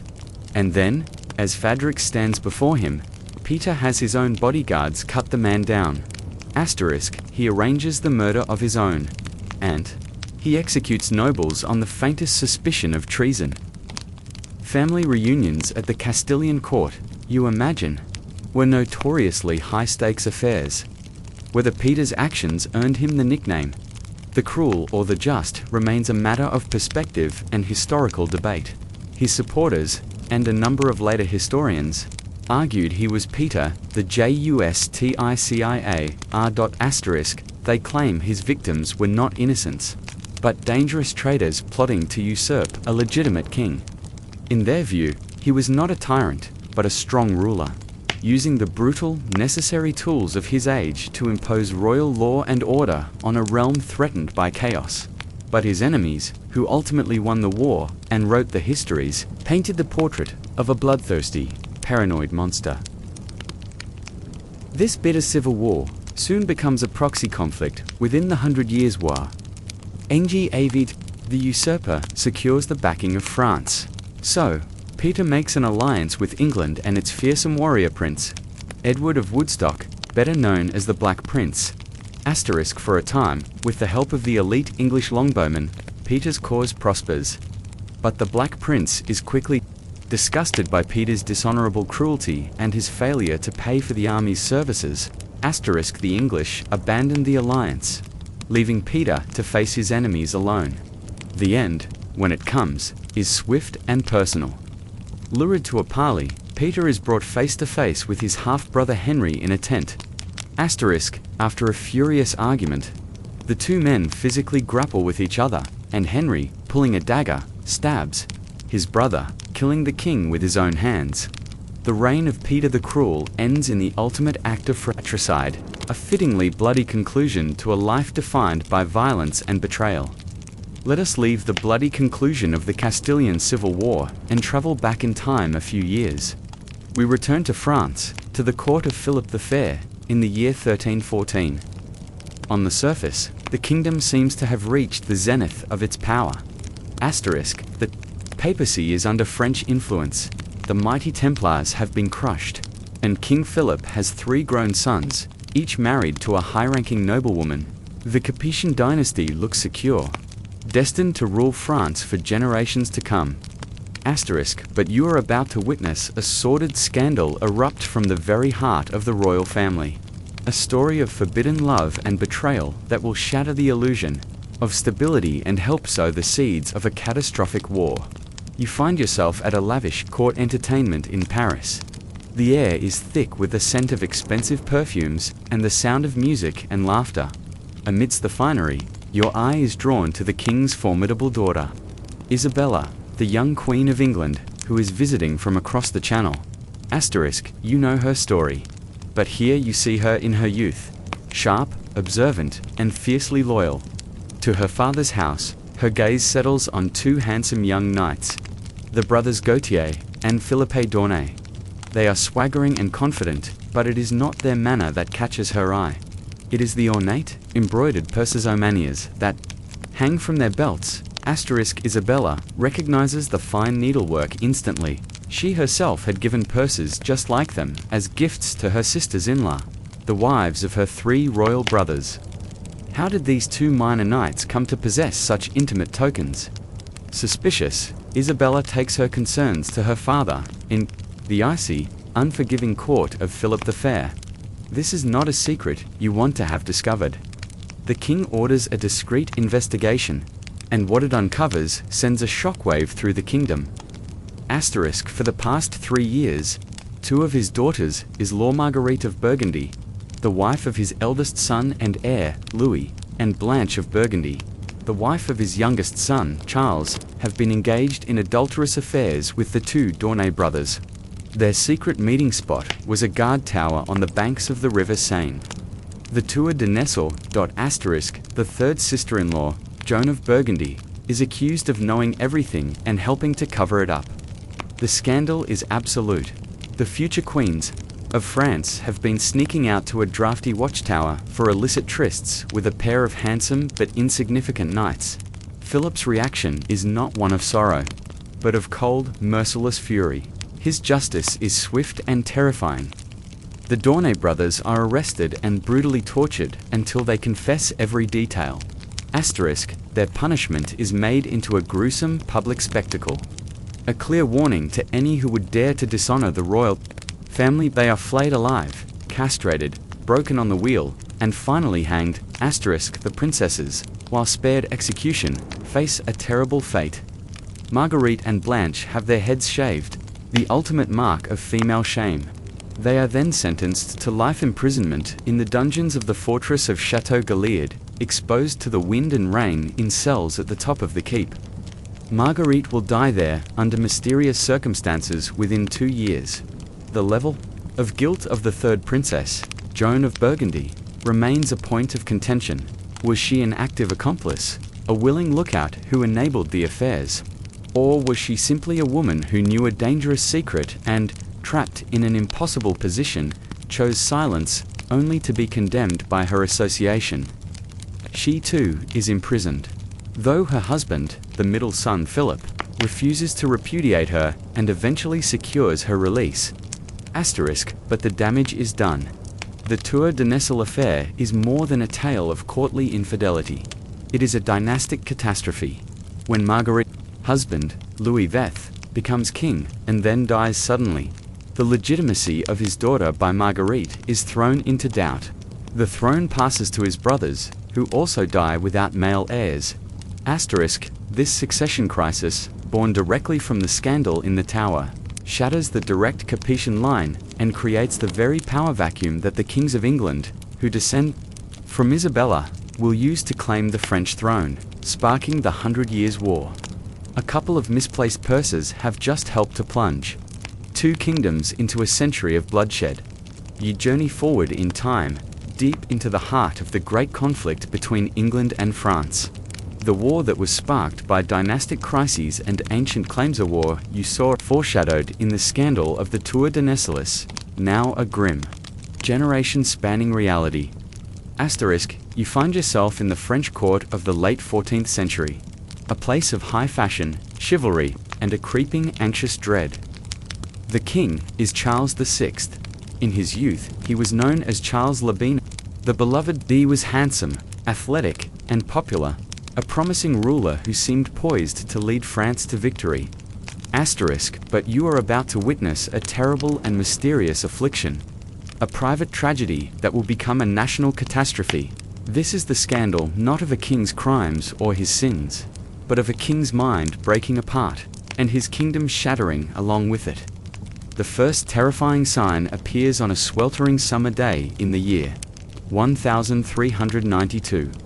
The king is leading his army on campaign, riding through the forest of Le Mans. He is already unwell, suffering from a fever, and dressed in a heavy velvet tunic in the oppressive heat. As the procession moves through the woods, a barefoot man in rags, possibly a local madman, darts from the trees, grabs the king's bridle, and shrieks, "Ride no further, noble king. You are betrayed." The man is pushed away, but his words hang in the hot, still air. A short time later, a young page, drowsy from the heat, lets a lance slip from his grasp. It clatters loudly against the steel helmet of the man in front of him. The sudden, sharp clang of metal acts like a key in a lock. Something inside the king's mind snaps. His eyes go vacant. He draws his sword, and with a terrible scream of "Forward against the traitors! They wish to deliver me to the enemy!" He begins to slash wildly at his own companions. In his delirium, he kills 4 of his own knights before his chamberlain can wrestle him from his horse. He is finally subdued, falling into a deep coma. Charles eventually awakens, but he is never the same person again. For the rest of his life, he will be plagued by recurring bouts of intense psychosis. His lucid periods, where he is gentle and remorseful, are punctuated by terrifying episodes of madness. The most famous manifestation of his illness is the glass delusion. You might see the king, during one of these spells, sitting perfectly still for hours on end, refusing to be touched. He has become convinced that his body is made of glass, and that the slightest bump will cause him to shatter into 1,000 pieces. He has his attendants sew iron rods into his clothing to provide a protective cage for his fragile form. At other times, he fails to recognize his own wife and children, demanding to know who these strangers are. He sometimes forgets his own name. On his worst days, he is said to have run howling like a wolf through the long corridors of his royal palace. The exact diagnosis of Charles VI's illness is, of course, impossible to determine with certainty. Though modern historians and medical experts have proposed everything from schizophrenia to bipolar disorder, or a metabolic disease like porphyria, to his terrified subjects. The cause was a mystery. Was it God's punishment? Witchcraft? A result of the fever he suffered that day in the forest? All they knew was that their king, the Sacred Heart of the kingdom, was periodically and unpredictably insane. This affliction has devastating political consequences. A king who sometimes thinks he is made of glass cannot effectively rule a kingdom. At war, his incapacity creates a massive power vacuum at the center of the French government. Vying to fill this void are the king's powerful and ambitious relatives, his clever brother, Louis, Duke of Orleans, and his immensely wealthy cousins, the Dukes of Burgundy. Their rivalry for control of the king and the kingdom quickly escalates from courtly intrigue into political assassinations, and finally, into a brutal full-scale civil war between their two factions. The Armagnacs and the Burgundians. The personal tragedy of the king becomes the political tragedy of France. As the French nobility turns on itself, fighting savagely in the name of a mad king who barely recognizes them, the English see their chance. They invade, and with France paralyzed by its internal conflict, they win a stunning victory at the Battle of Agincourt, bringing the kingdom to the very brink of collapse. During the fragile periods of King Charles VI's lucidity, you can feel the court around him holding its breath, desperately trying to foster an atmosphere of normalcy and joy. They hope that, perhaps this time, the madness has passed for good. In January of 1393, such a moment of fragile hope presents itself. The court is celebrating the third wedding of one of Queen Isabeau's favorite ladies-in-waiting, a woman who had been twice widowed. To mark the occasion with some much levity, a masquerade ball is planned. You see the preparations, the fine clothes, the musicians tuning their instruments. It is meant to be a night of harmless fun, a brief respite from the kingdom's grim reality. It will become one of the most horrifying nights in the history of the French court. The king himself, feeling boyish and carefree, hatches a plan for a wild prank with 5 of his closest companions, all high-spirited young noblemen. They decide to disguise themselves as a troop of wild men of the forest. A popular theme for such entertainments, their costumes, however, are a catastrophe waiting to happen. You watch as they are fitted with linen garments sewn directly onto their bodies. These garments are then coated in a thick, sticky layer of flammable pitch or resin. On top of this adhesive, a covering of frayed flax and hemp is attached, giving them a shaggy hairy appearance like mythical beasts. To complete the effect, they are chained one to another. The plan is to burst into the party, dancing and howling, like animals, to amuse and terrify the guests in equal measure. A strict order is given. Once the performance begins, the doors to the hall are to be locked, and no one carrying a torch is to be allowed inside. The evening arrives. The hall is aglow with candlelight, filled with music and the rustle of silk as the nobility dances. As planned, the doors burst open, and you see the 6 wild men, the king among them, leap into the room. They are chained together, cavorting, and making inhuman noises. The guests shriek with delighted fear, trying to guess the identities of the disguised men. Just as the prank reaches its height, the king's younger brother, Louis, Duke of Orleans, arrives late to the party, accompanied by his uncle, the Duke of Berry. They are in high spirits, having been drinking, and they completely miss the order about the torches. Intrigued by the spectacle, and eager to discover who is inside the hairy costumes, they stumble forward, ordering their attendants to bring their lit torches closer for a better look. What happens next is the work of a single horrifying instant. An attendant, perhaps stumbling himself, brings his torch too close to one of the dancers. A single spark leaps from the flame to the pitch-soaked linen. There is a soft whoosh and a flash of light. A man's arm is suddenly on fire. Because their costumes are essentially made of kindling and they are chained together in a line, the fire does not stay with one man. It leaps with terrifying speed from one to the next, engulfing them in a chain reaction of flame. The party turns into a scene from hell. The music is replaced by the piercing screams of men being burned alive. Panic erupts as guests trample each other to flee the inferno.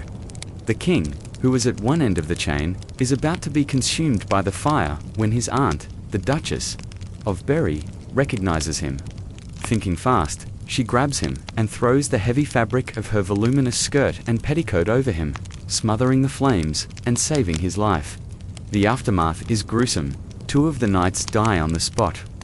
2 more endured days of unimaginable agony before succumbing to their burns.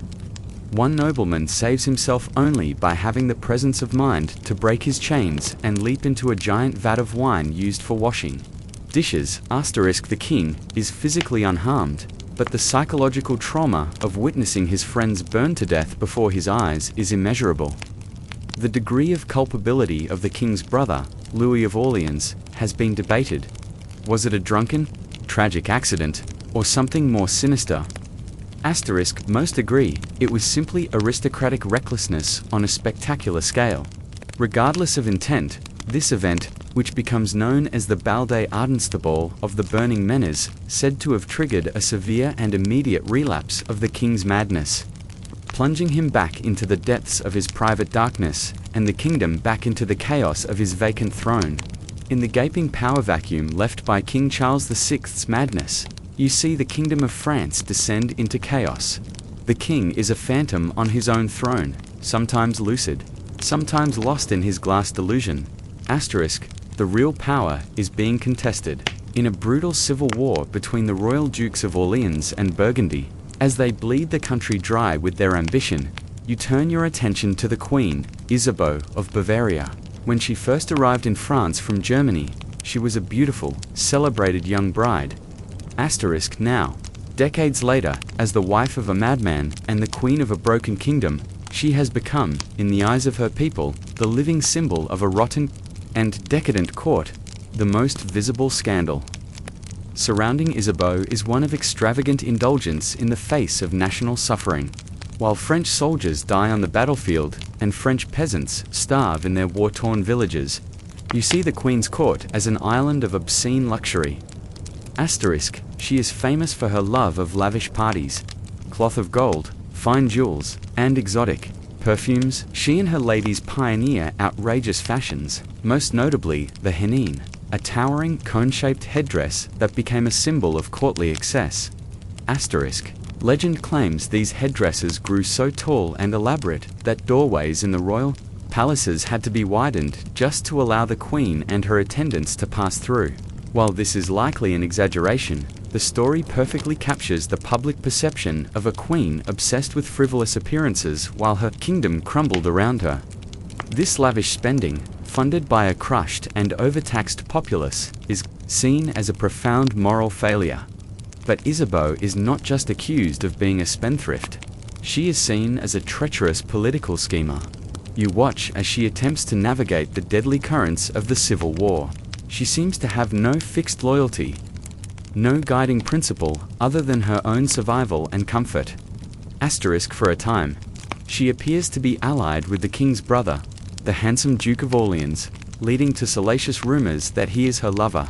But after Orleans is brutally assassinated in the streets of Paris by the agents of his rival, John the Fearless, Duke of Burgundy, Isabeau eventually shifts her allegiance.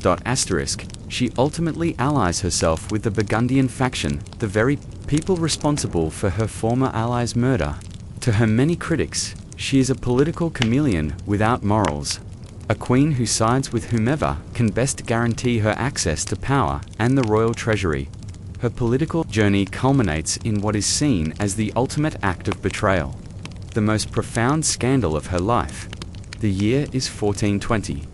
The French armies have been crushed by the English under Henry V at the Battle of Agincourt. Paris is occupied. Allied with the powerful Duke of Burgundy, Queen Isabeau gives her royal assent to the infamous Treaty of Troyes. You can almost feel the collective gasp of the nation as the terms are read. The treaty states that her own son, the Dauphin Charles, is illegitimate and therefore disinherited.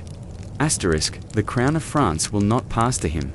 Instead, the treaty names the English king, Henry V. As the regent and rightful heir to the throne upon the death of the mad Charles VI, Isabeau has, in effect, signed away her son's birthright and her kingdom's future to its greatest enemy. Modern historians are re-evaluating Isabeau's legacy, debating whether she was a selfish, treacherous queen or a pragmatic political survivor in an impossible situation. Was she truly a villain who sold out her son and her country for a life of luxury? Or do you see a woman pushed to the brink? Asterisk, with a mad husband, a kingdom torn apart by a seemingly endless civil war, and a victorious English army at the gates, was the Treaty of Troyes, a desperate last-ditch effort to achieve peace, no matter the cost. Asterisk, perhaps she believed her own son was too weak to win the war, and that only an alliance with the powerful English and Burgundians could restore order to France. Whatever her motives, her reputation was sealed. She would be remembered as the queen who fiddled while France burned, the unnatural mother who disowned her child, setting the stage for a final, desperate chapter in the war for the soul of the kingdom. Let us leave the tragic chaos of the French court under Charles the Mad and cross the Channel to England. You arrive in the latter half of the 14th century, a time of political unease and social change. Asterisk, on the throne sits Richard II, the grandson of the great warrior king, Edward III. You witness his moment of greatest promise as a boy of only 14. During the massive peasants' revolt of 1381, when rebels storm London and execute the Archbishop of Canterbury, it is the teenage king who courageously rides out to meet them, his charisma and bravery diffusing the crisis and saving his throne. He appears to be a born leader. Asterisk, but as you watch Richard grow from a brave boy into a man, a different and more subtle kind of royal scandal begins to take shape. Not a scandal of madness or vice, but of an all-consuming obsession with majesty. As Richard comes into his own as a ruler, he develops a deeply personal and exalted vision of what it means to be a king. He cultivates a court culture of unparalleled refinement, a stark contrast to the rougher, martial courts of his predecessors. Asterisk, he spends lavishly on art that glorifies the monarchy. You see this vision crystallized in the famous Wilton diptych, a small, exquisite painting showing a youthful Richard kneeling before the Virgin and Child, surrounded by a host of angels. In this image, he is not just a king, he is a holy figure, presented to heaven itself. Asterisk, this new court culture extends to personal habits. He is credited, for instance, with the introduction and popularization of the handkerchief in England, a small square of cloth for personal daintiness that his gruffer nobles likely viewed as an effete and foreign affectation. He insists on being addressed with new, loftier titles like Your Majesty or Your Highness, separating himself from even his most powerful subjects. This transformation is not just about manners and art, it is a radical political philosophy. Richard becomes a passionate believer in the divine right of kings. He feels, with an almost mystical certainty, that his authority does not come from the consent of his people or the counsel of his nobles, but flows directly from God. Asterisk, as God's chosen deputy on earth, he believes his will is absolute and his person is sacred, above the laws that govern mere mortals. He dismisses the traditional role of his great magnates, the powerful dukes and earls who saw themselves as the king's natural advisors. Asterisk, instead, he surrounds himself with a small, close-knit circle of favorites and ministers who share and encourage his elevated self-perception. His nobles, he seems to feel, are not his partners in government. They are merely inconvenient. This lofty, autocratic style inevitably sets him on a collision course with the powerful, proud, and very rich nobility of England. Asterisk, they see a king who is wasting the kingdom's money on lavish trifles, who is ignoring their ancient right to advise the crown, and who is ruling through an insular clique of new men. Asterisk, the tension finally explodes when a powerful faction of nobles who become known as the Lords Appellant rises up in armed opposition. They effectively seize control of the government for a time, forcing Richard to execute or exile some of his most beloved favorites. whether Richard's exalted vision of kingship was a product of deep-seated psychological need or a calculated political program is a fascinating question. Was he, at his core, an insecure man, still the boy who faced down the mob, now trying to build an impenetrable fortress of divine right around himself? Or was he a forward-thinking, perhaps even visionary monarch who was deliberately trying to create a new form of absolute monarchy in England? A way to rise above the endless factionalism of his powerful nobles and create a more stable, centralized state. Was his obsession with majesty a sign of personal weakness, or was it a radical political strategy? Whatever the cause, the clash with the Lord's appellant leaves a deep scar. Richard is publicly humiliated, but he is not broken. He merely learns to bide his time, his belief in his own sacred authority, now coupled with a burning desire for revenge. The political scandal of his ideology is about to become a very personal and tragic family feud. For nearly a decade after his humiliation by the Lord's appellant, you watch as Richard II rules with a quiet, careful hand. He seems to have learned his lesson, lulling his old enemies into a sense of security. But his memory is long, and his belief in his own sacred authority has only hardened. In the year 1397, he decides that his moment for revenge has finally arrived. The scandal of his ideology is about to be written in blood. He strikes with a terrifying tenderness. Of the nobles who once rose against him, he has one, the Earl of Arundel, condemned and executed for treason. Another is exiled for life. His own uncle, the Duke of Gloucester, one of the original Lord's appellant, is arrested, spirited away to a fortress in Calais, and secretly murdered. The official story is that he died of a stroke, but no one in the kingdom believes it. Richard is now ruling as the absolute monarch he always believed himself to be. His power seems unshakable. He rules by decree, surrounds himself with a private army of archers loyal only to him, and uses the threat of ruinous fines to keep his subjects in a state of fear. There is only one major rival left, his own cousin, the charismatic and popular Henry Bolingbroke, Duke of Hereford. After a quarrel between Henry and another nobleman, Richard seizes the opportunity to exile them both Henry for 10 years. Then, Henry's father, the immensely powerful John of Gaunt, Duke of Lancaster, dies. In his most audacious and fateful act of tyranny, Richard cancels Henry's legal inheritance and seizes the entire vast fortune and lands of the Duchy of Lancaster for himself. This is a catastrophic mistake. In attacking the fundamental principle of inherited property, he has shown every nobleman in England that none of their titles or lands are safe from his royal whim. With the kingdom seething with resentment, Richard makes another error. He departs on a military campaign in Ireland, leaving the country in the hands of his unpopular ministers.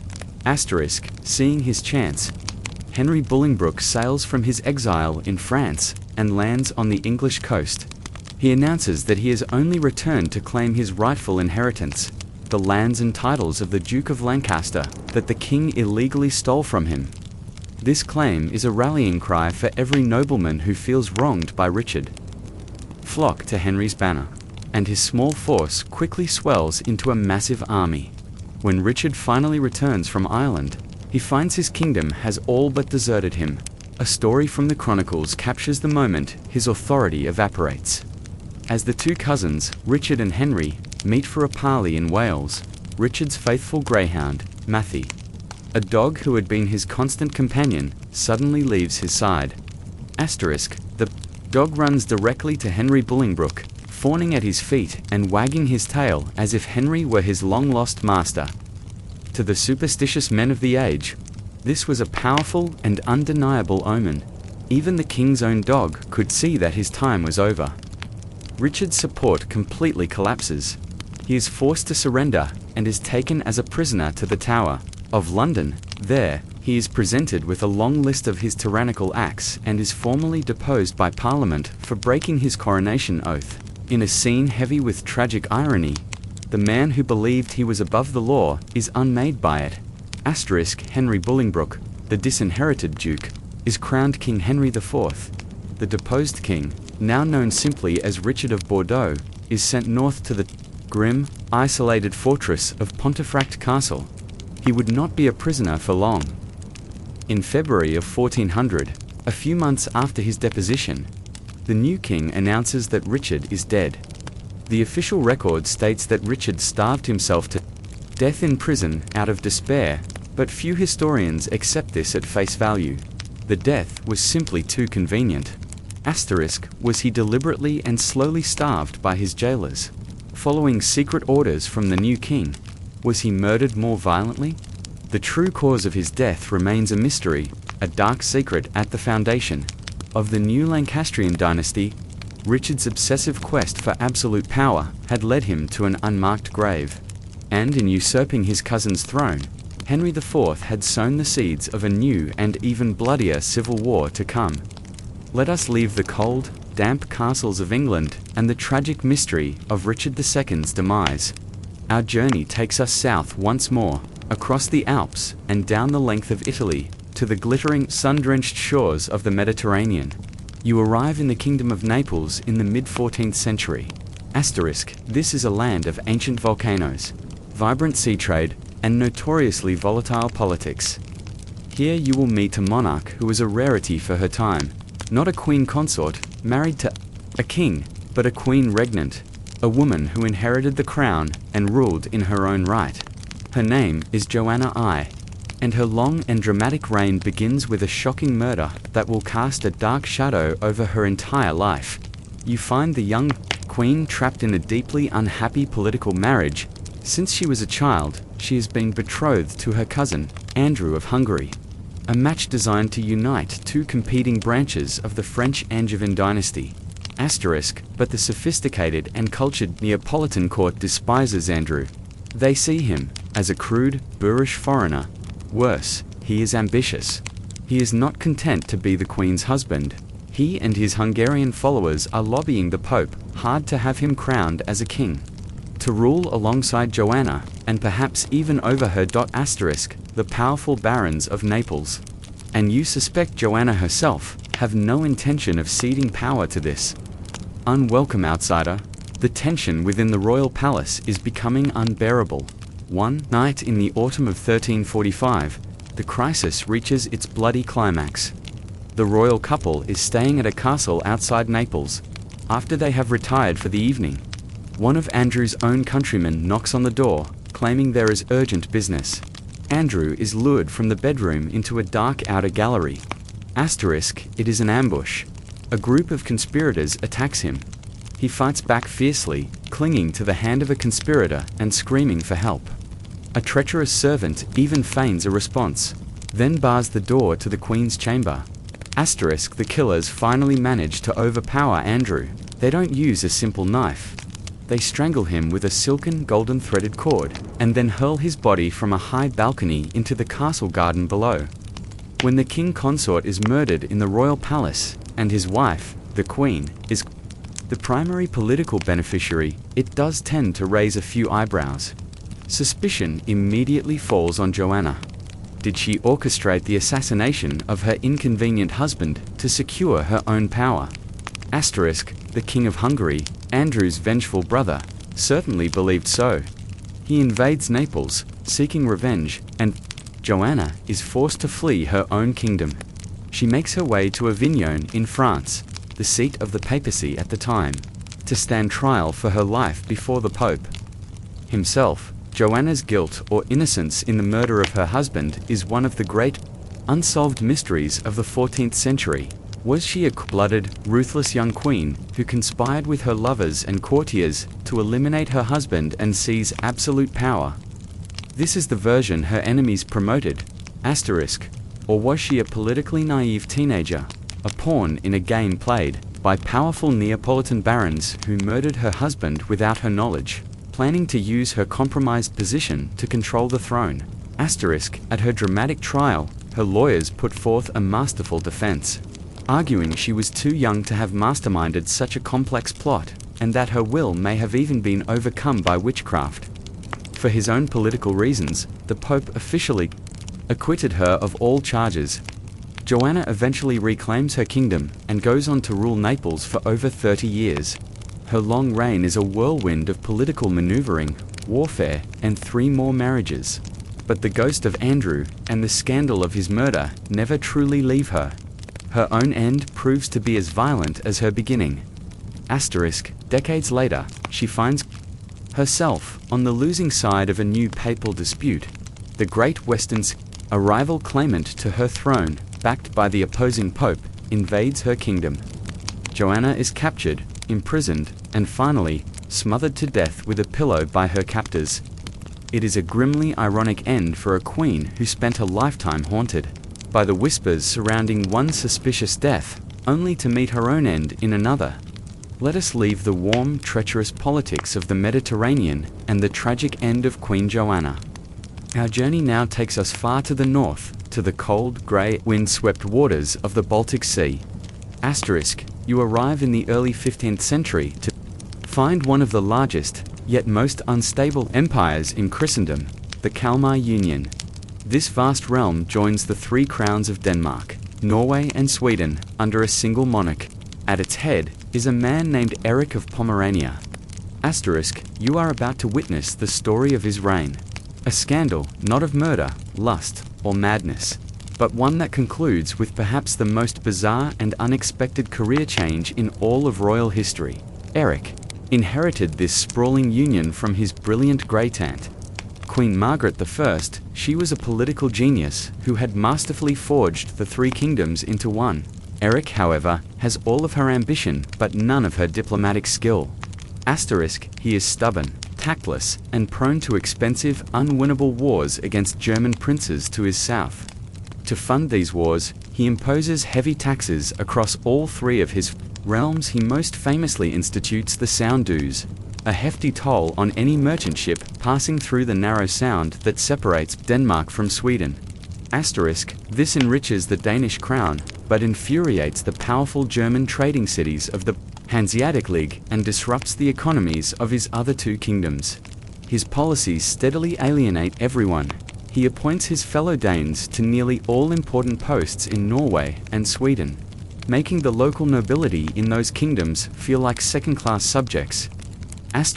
His wars hurt trade, which angers the wealthy merchant classes, and his high taxes, of course, anger everybody. After years of simmering resentment, the Swedish nobility finally rebels, followed by the Norwegians. In the end, even his own Danish nobles turn against him.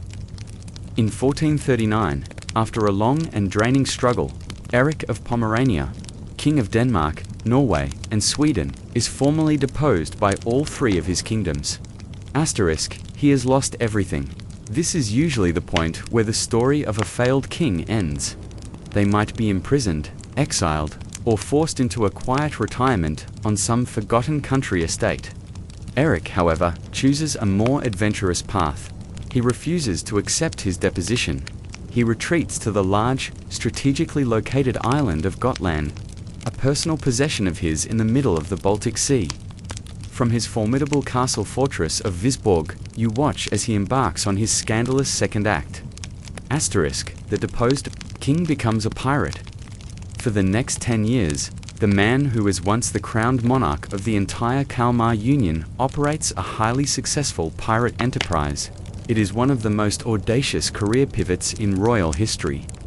From his island stronghold, his ships sail out to prey on the rich merchant traffic of the Baltic, targeting in particular the ships of the Hanseatic League, the very traders who had so fiercely opposed his sound dues. He has, you might surmise, simply gone from collecting taxes to collecting loot, finding piracy to be a more direct and satisfying business model. Historians debate whether Eric's actions should be characterized as state-sponsored, privateering, or outright piracy. Was he just a bitter and vengeful man, a rogue warlord lashing out and plundering for personal gain? Or, in his own mind, was he still a king? Was this a legitimate, if highly unconventional, war waged by a king in exile against the rebel subjects and commercial rivals who had stolen his thrones? The captains of the merchant ships he captured and plundered probably didn't spend much time pondering the legal distinction Eric's decade as a pirate king eventually comes to an end when his successor on the Swedish throne threatens a full-scale invasion of Gotland. Outgunned. He finally relinquishes his island fortress. He sails back to his native Pomerania, a duchy in what is now Germany, and lives out the rest of his life as a provincial duke. His is one of the strangest tales in the medieval royal playbooker story of a king who lost 3 crowns, but instead of fading into obscurity, chose to hoist the skull and crossbones and write a final scandalous chapter for himself on the high seas. Let us now leave the cold seas of the Baltic and the strange tale of the Pirate King. Our journey takes a dark turn, traveling southeast to the misty, mountainous frontiers of late medieval Christendom. You find yourself in the dense, ancient forests of Wallachia, a small but fiercely independent principality located in what is now Romania. The time is the mid-15th century, and this is a land that lives in a state of perpetual fear.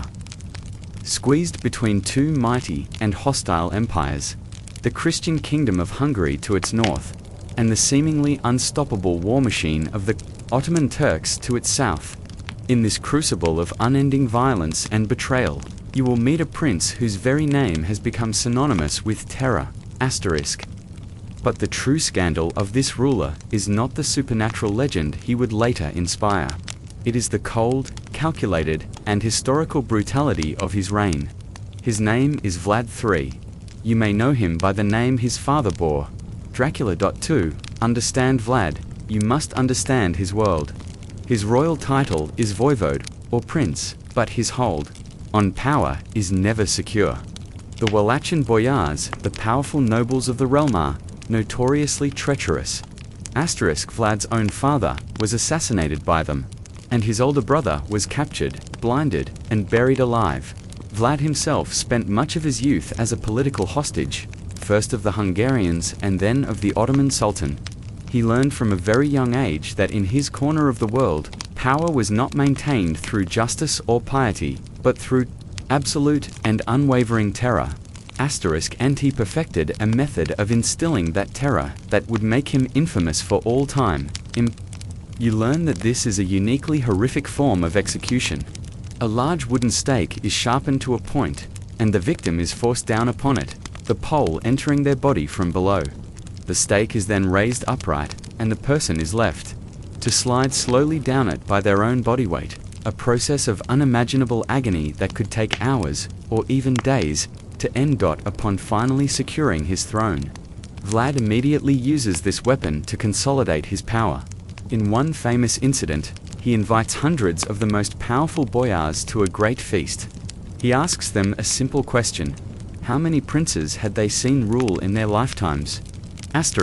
When they proudly boast of the many reigns they have witnessed, confirming their own instability and treachery, Vlad has them all seized. The older boyars are impaled on stakes outside the hall. The younger ones are marched off to work as slaves building one of his castles. His brutal justice is not reserved for the nobility. He impales dishonest merchants, lazy peasants, and women with the same cold impartiality. When Ottoman envoys appeared before him and refused to remove their turbans in his presence. Citing religious custom, Vlad announces he will gladly help them strengthen their custom. He orders his guards to nail their turbans to their heads, with 3 small nails each. A story that perfectly captures his grim, unbending will. This domestic policy of terror is merely a rehearsal for his foreign policy. When the mighty Sultan, Mehmed Tutha, conqueror of Constantinople, invades Wallachia, with an army that vastly outnumbers Vlad's, the prince wages a brutal guerrilla war. The campaign reaches its horrifying climax in what becomes known as the Forest of the Impaled. As the Sultan and his army march towards the Wallachian capital, they enter a broad valley, and there before them, stretching for several kilometers, is a forest not of trees, but of stakes. On these stakes are the decaying, impaled bodies of some 20,000 captured Turkish soldiers. A grotesque and silent warning. The historical accuracy of the most extreme tales, such as the Forest of the Impaled, is debated by historians. While Vlad's cruelty and his use of mass impalement are well documented, were the numbers truly this high? Or were they inflated by his German and Russian enemies to paint him as an inhuman monster? Or perhaps even by the Sultan himself, to justify why his unstoppable army was forced to retreat? The psychological impact, however, is not in doubt. The sight was so ghastly, so profoundly sickening, that the conquering Sultan, a man who had seen every horror of war, turned his army around and marched back out of Wallachia. The scandal of Vlad the Impaler is not that he was a creature of the night, but that he was a man who used systematic industrial-scale cruelty as a rational and terrifyingly effective tool of state. Let us now step away from the dramas of individual thrones and battlefields.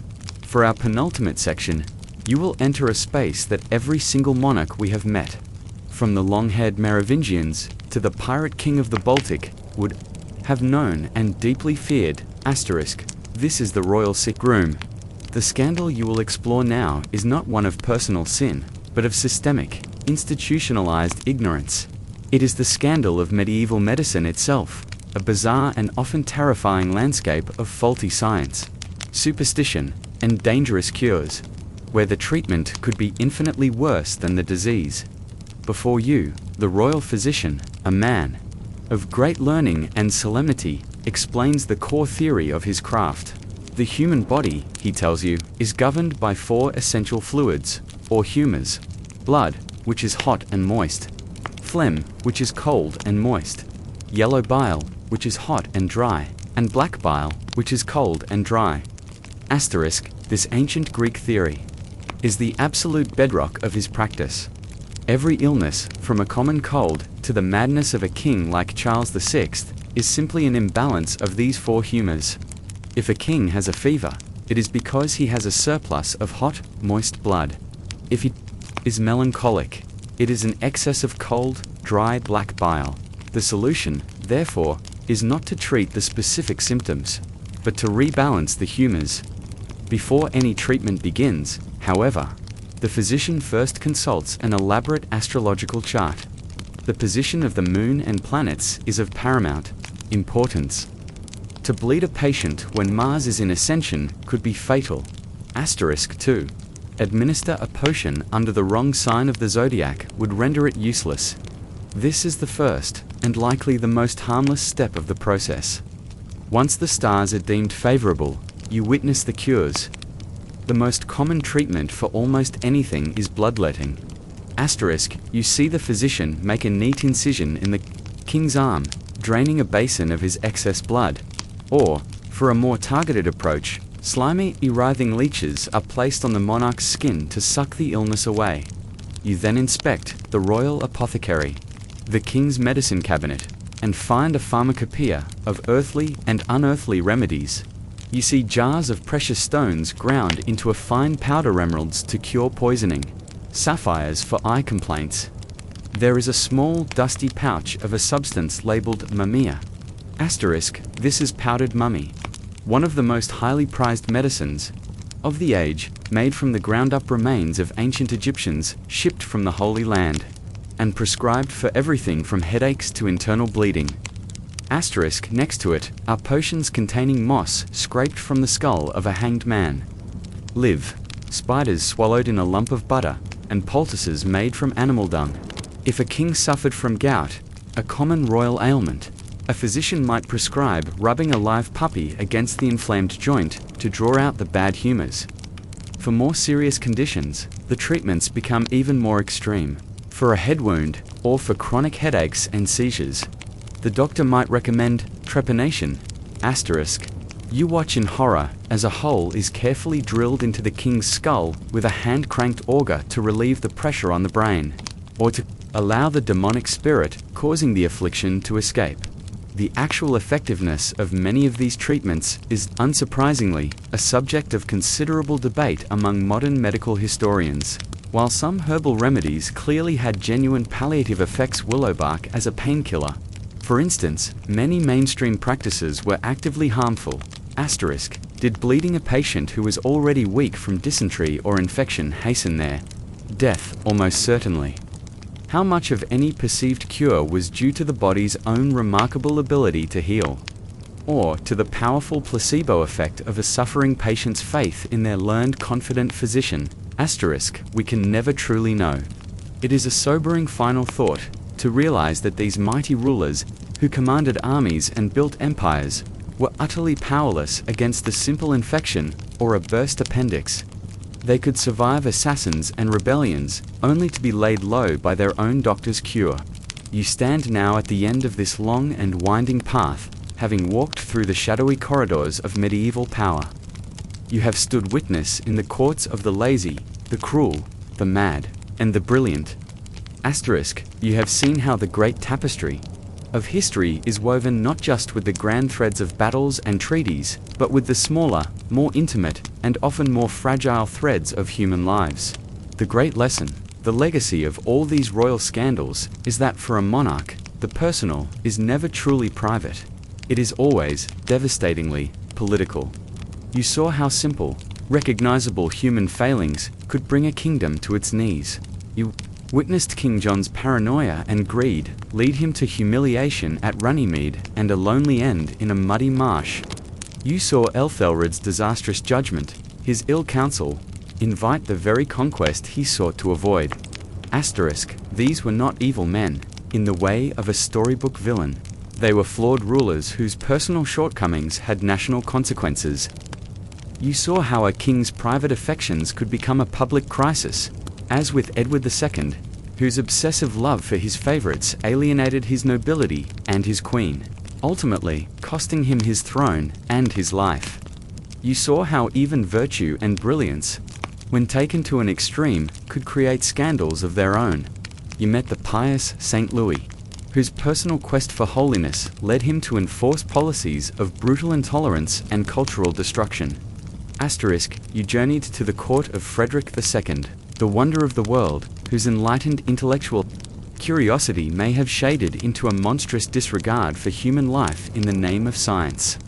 These were not scandalous because they were weak, but because they were so unyieldingly strong in their unique convictions. And you saw how the struggles of powerful women to survive and exert their will in a world built by men could divert the course of empires.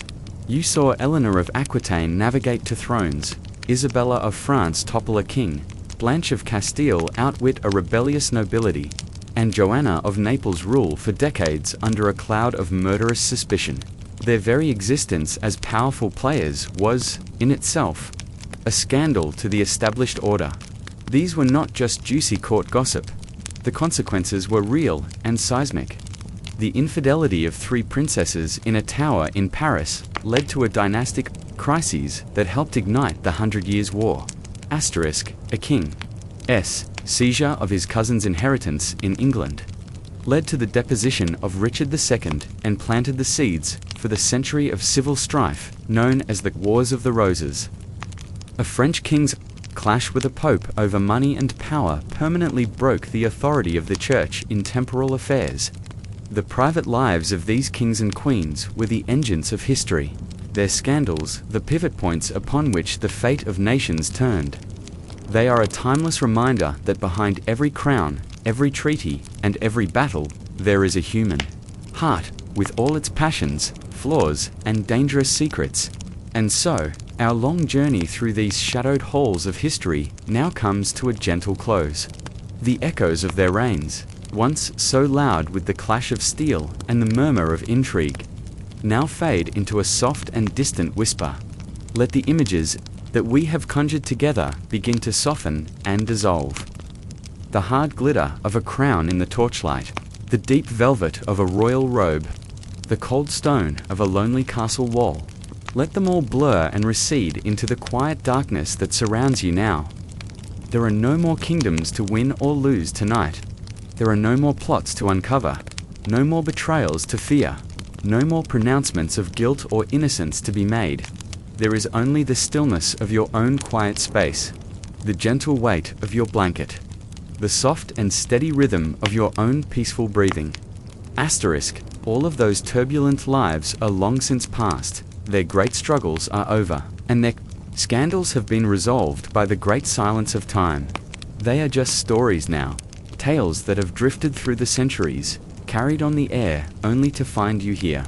To help ease your mind, and to guide you softly now, toward a deep and untroubled sleep. The last torch in the long hall sputters once, twice, and then fades away, leaving only the comfortable, peaceful dark. The story is over.